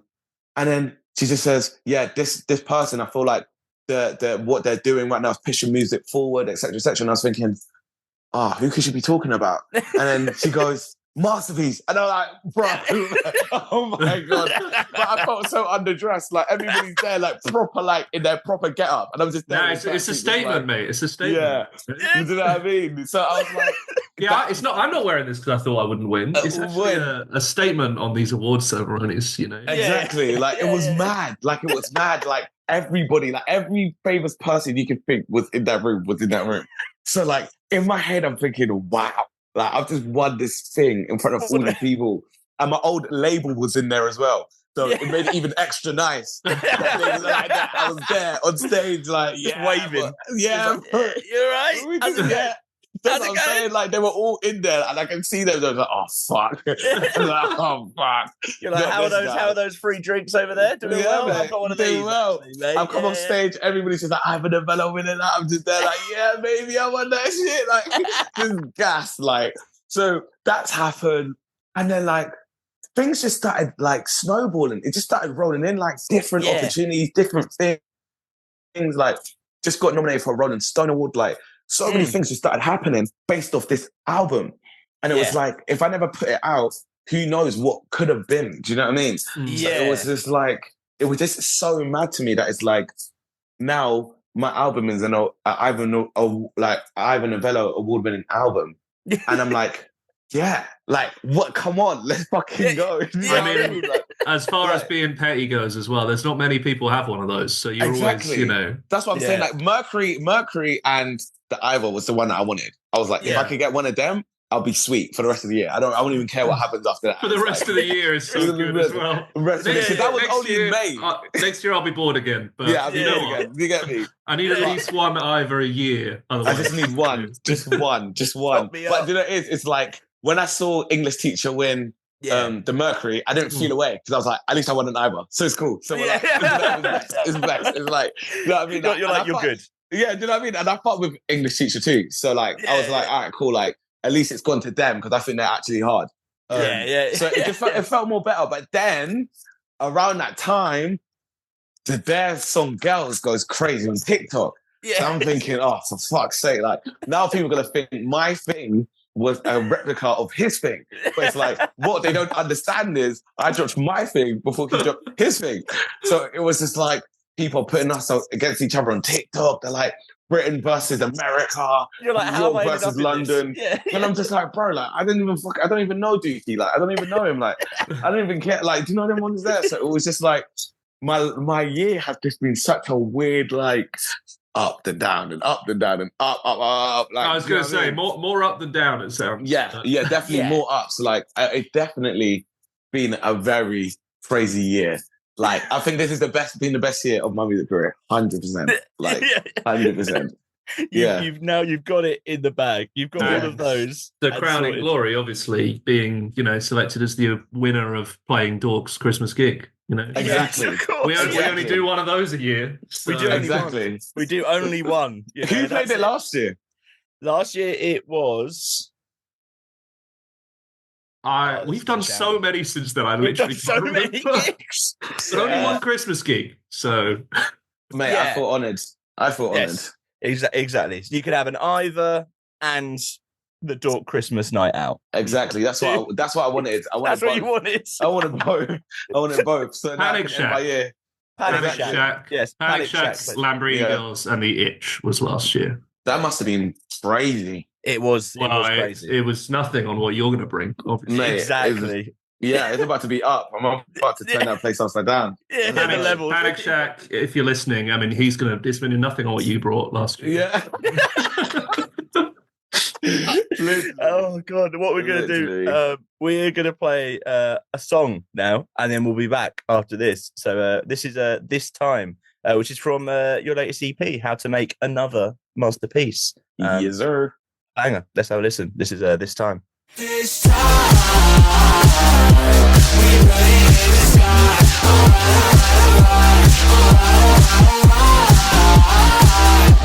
Until we hit the stop, and never shuts down. Down to your head, to your fire. I'm trying to see you tonight. Are you trying to see me too?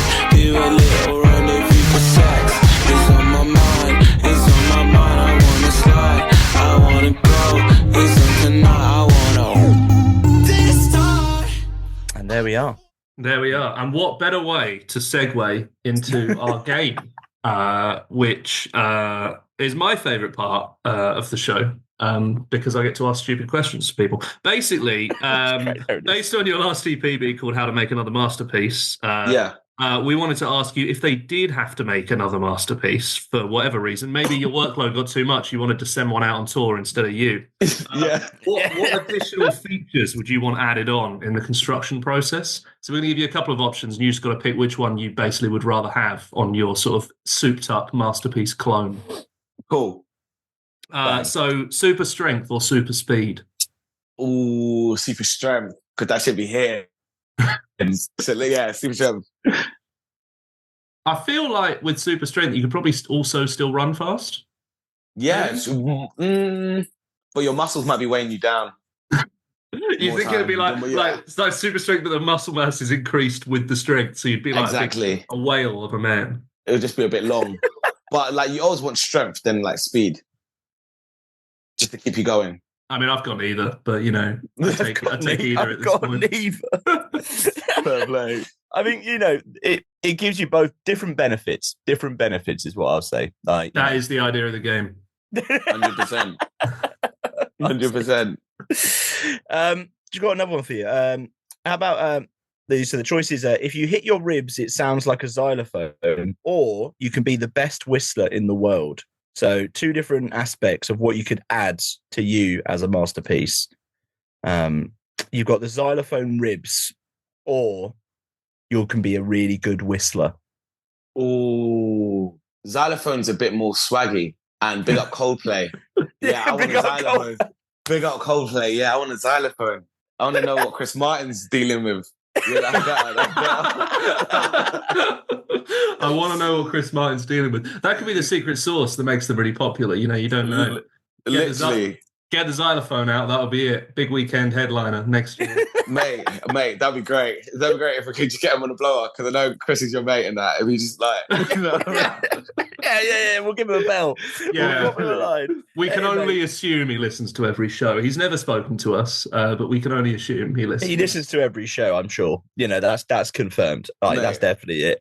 Exactly, that's your dog. That's bro. He coming to the party. Yeah. He's coming. Yeah, and what he's very shy though, so if you don't see him, he is there. He's just hiding. He's there. If you can hear the xylophone like just dinging in the background, that's him. Like he's just out the back. Like he's just out the back. I also like the idea that this idea, right? Okay, so if you hit your ribs, it sounds like a xylophone. Would you get other people to play the xylophone ribs, or are you just always having to like whack yourself? Do you know what I mean, mate? I want to whack myself. Pause. That sounds mad. That's quite something, isn't it? Yeah. I think I got to do it myself.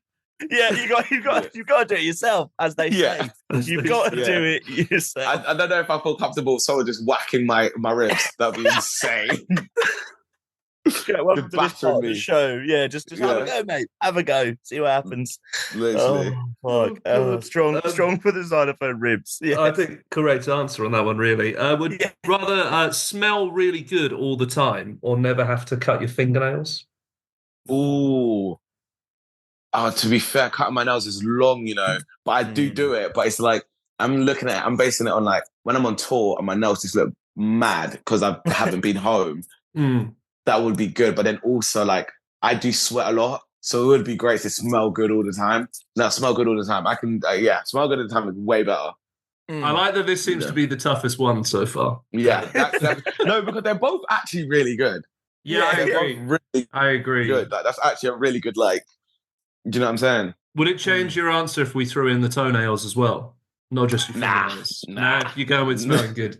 All right, fair enough. Like, I'm in the soul. An ability to breathe underwater or an ability to fly? Ability to breathe underwater. Fly. I want to fly. That's lit. I want to fly. Because if you're in water, cool, you can swim, whatnot. But how about if a shark eats you? Oh, that's true. To be fair, you are right. Yeah. How about do you know what I mean?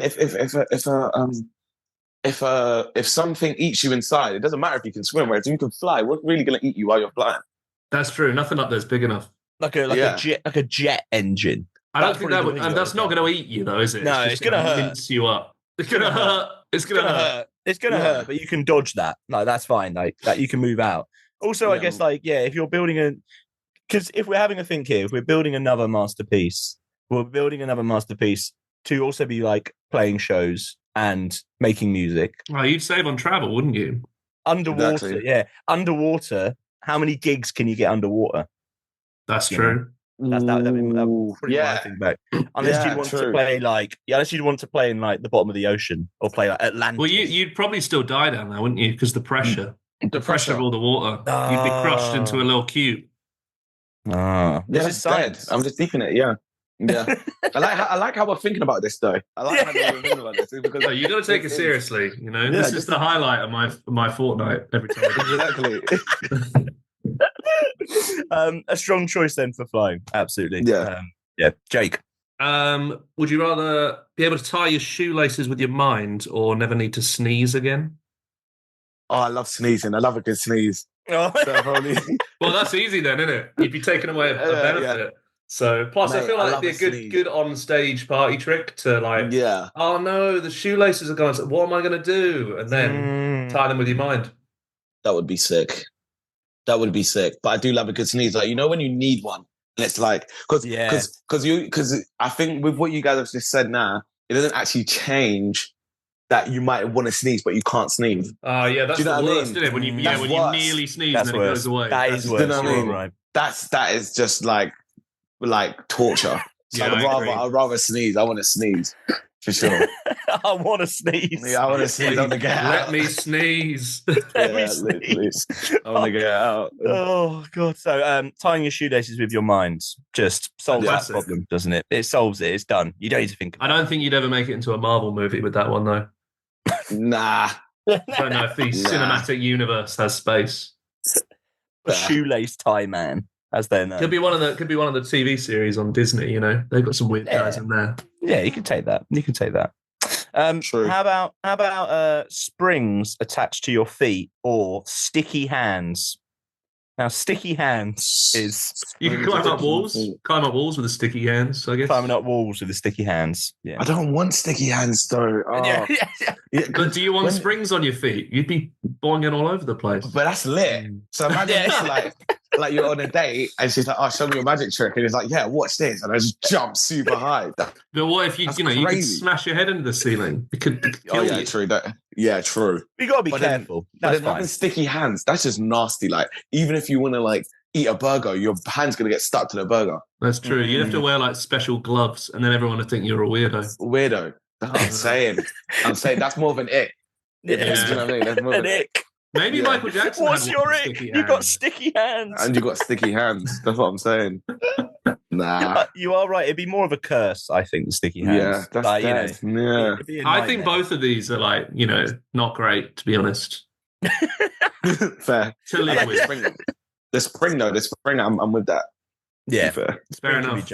I'm anti-spring, but you know what? This is your show, so you get to choose.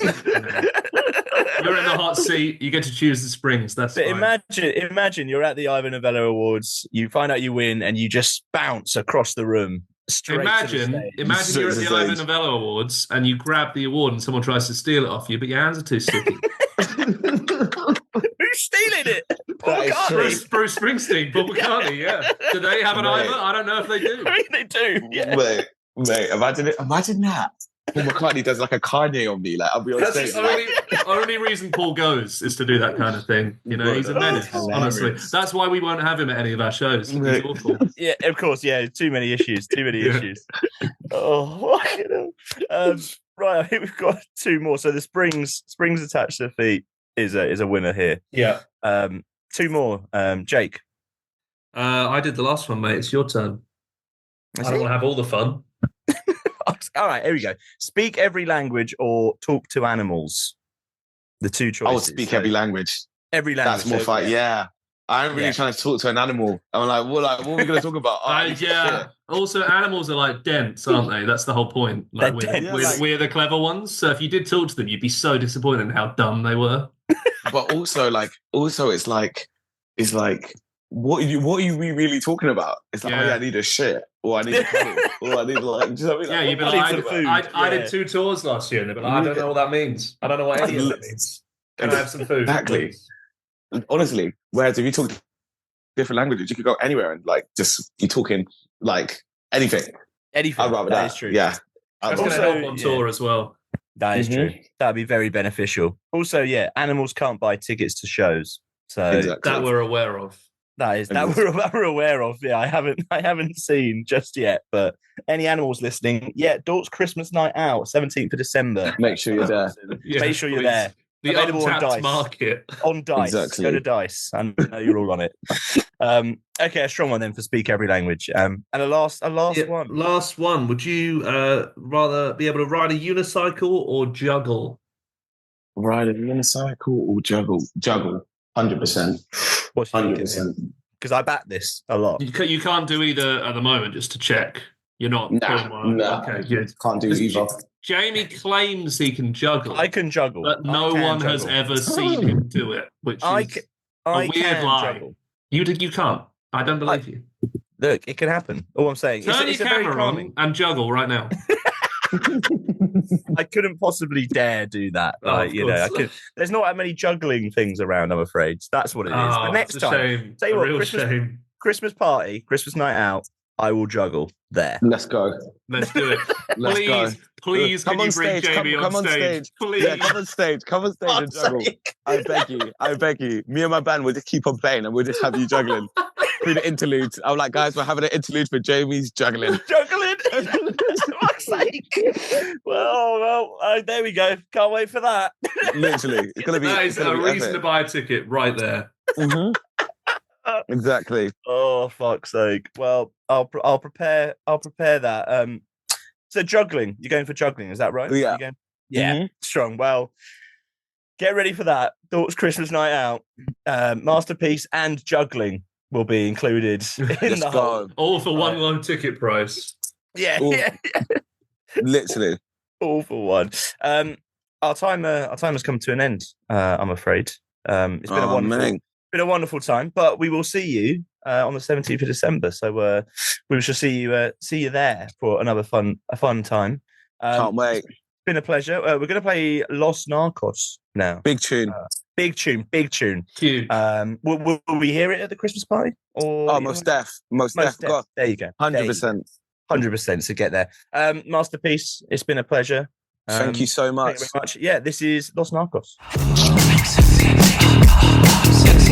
Hell is for free, and I know there's space for me with my tie and my jeans. Man, I just won't go. Vibes in her eyes and the lights make it right, and I know that she's mine, and I just can't throw. Oh, Los Narcos. Oh, oh, oh, oh, oh, oh.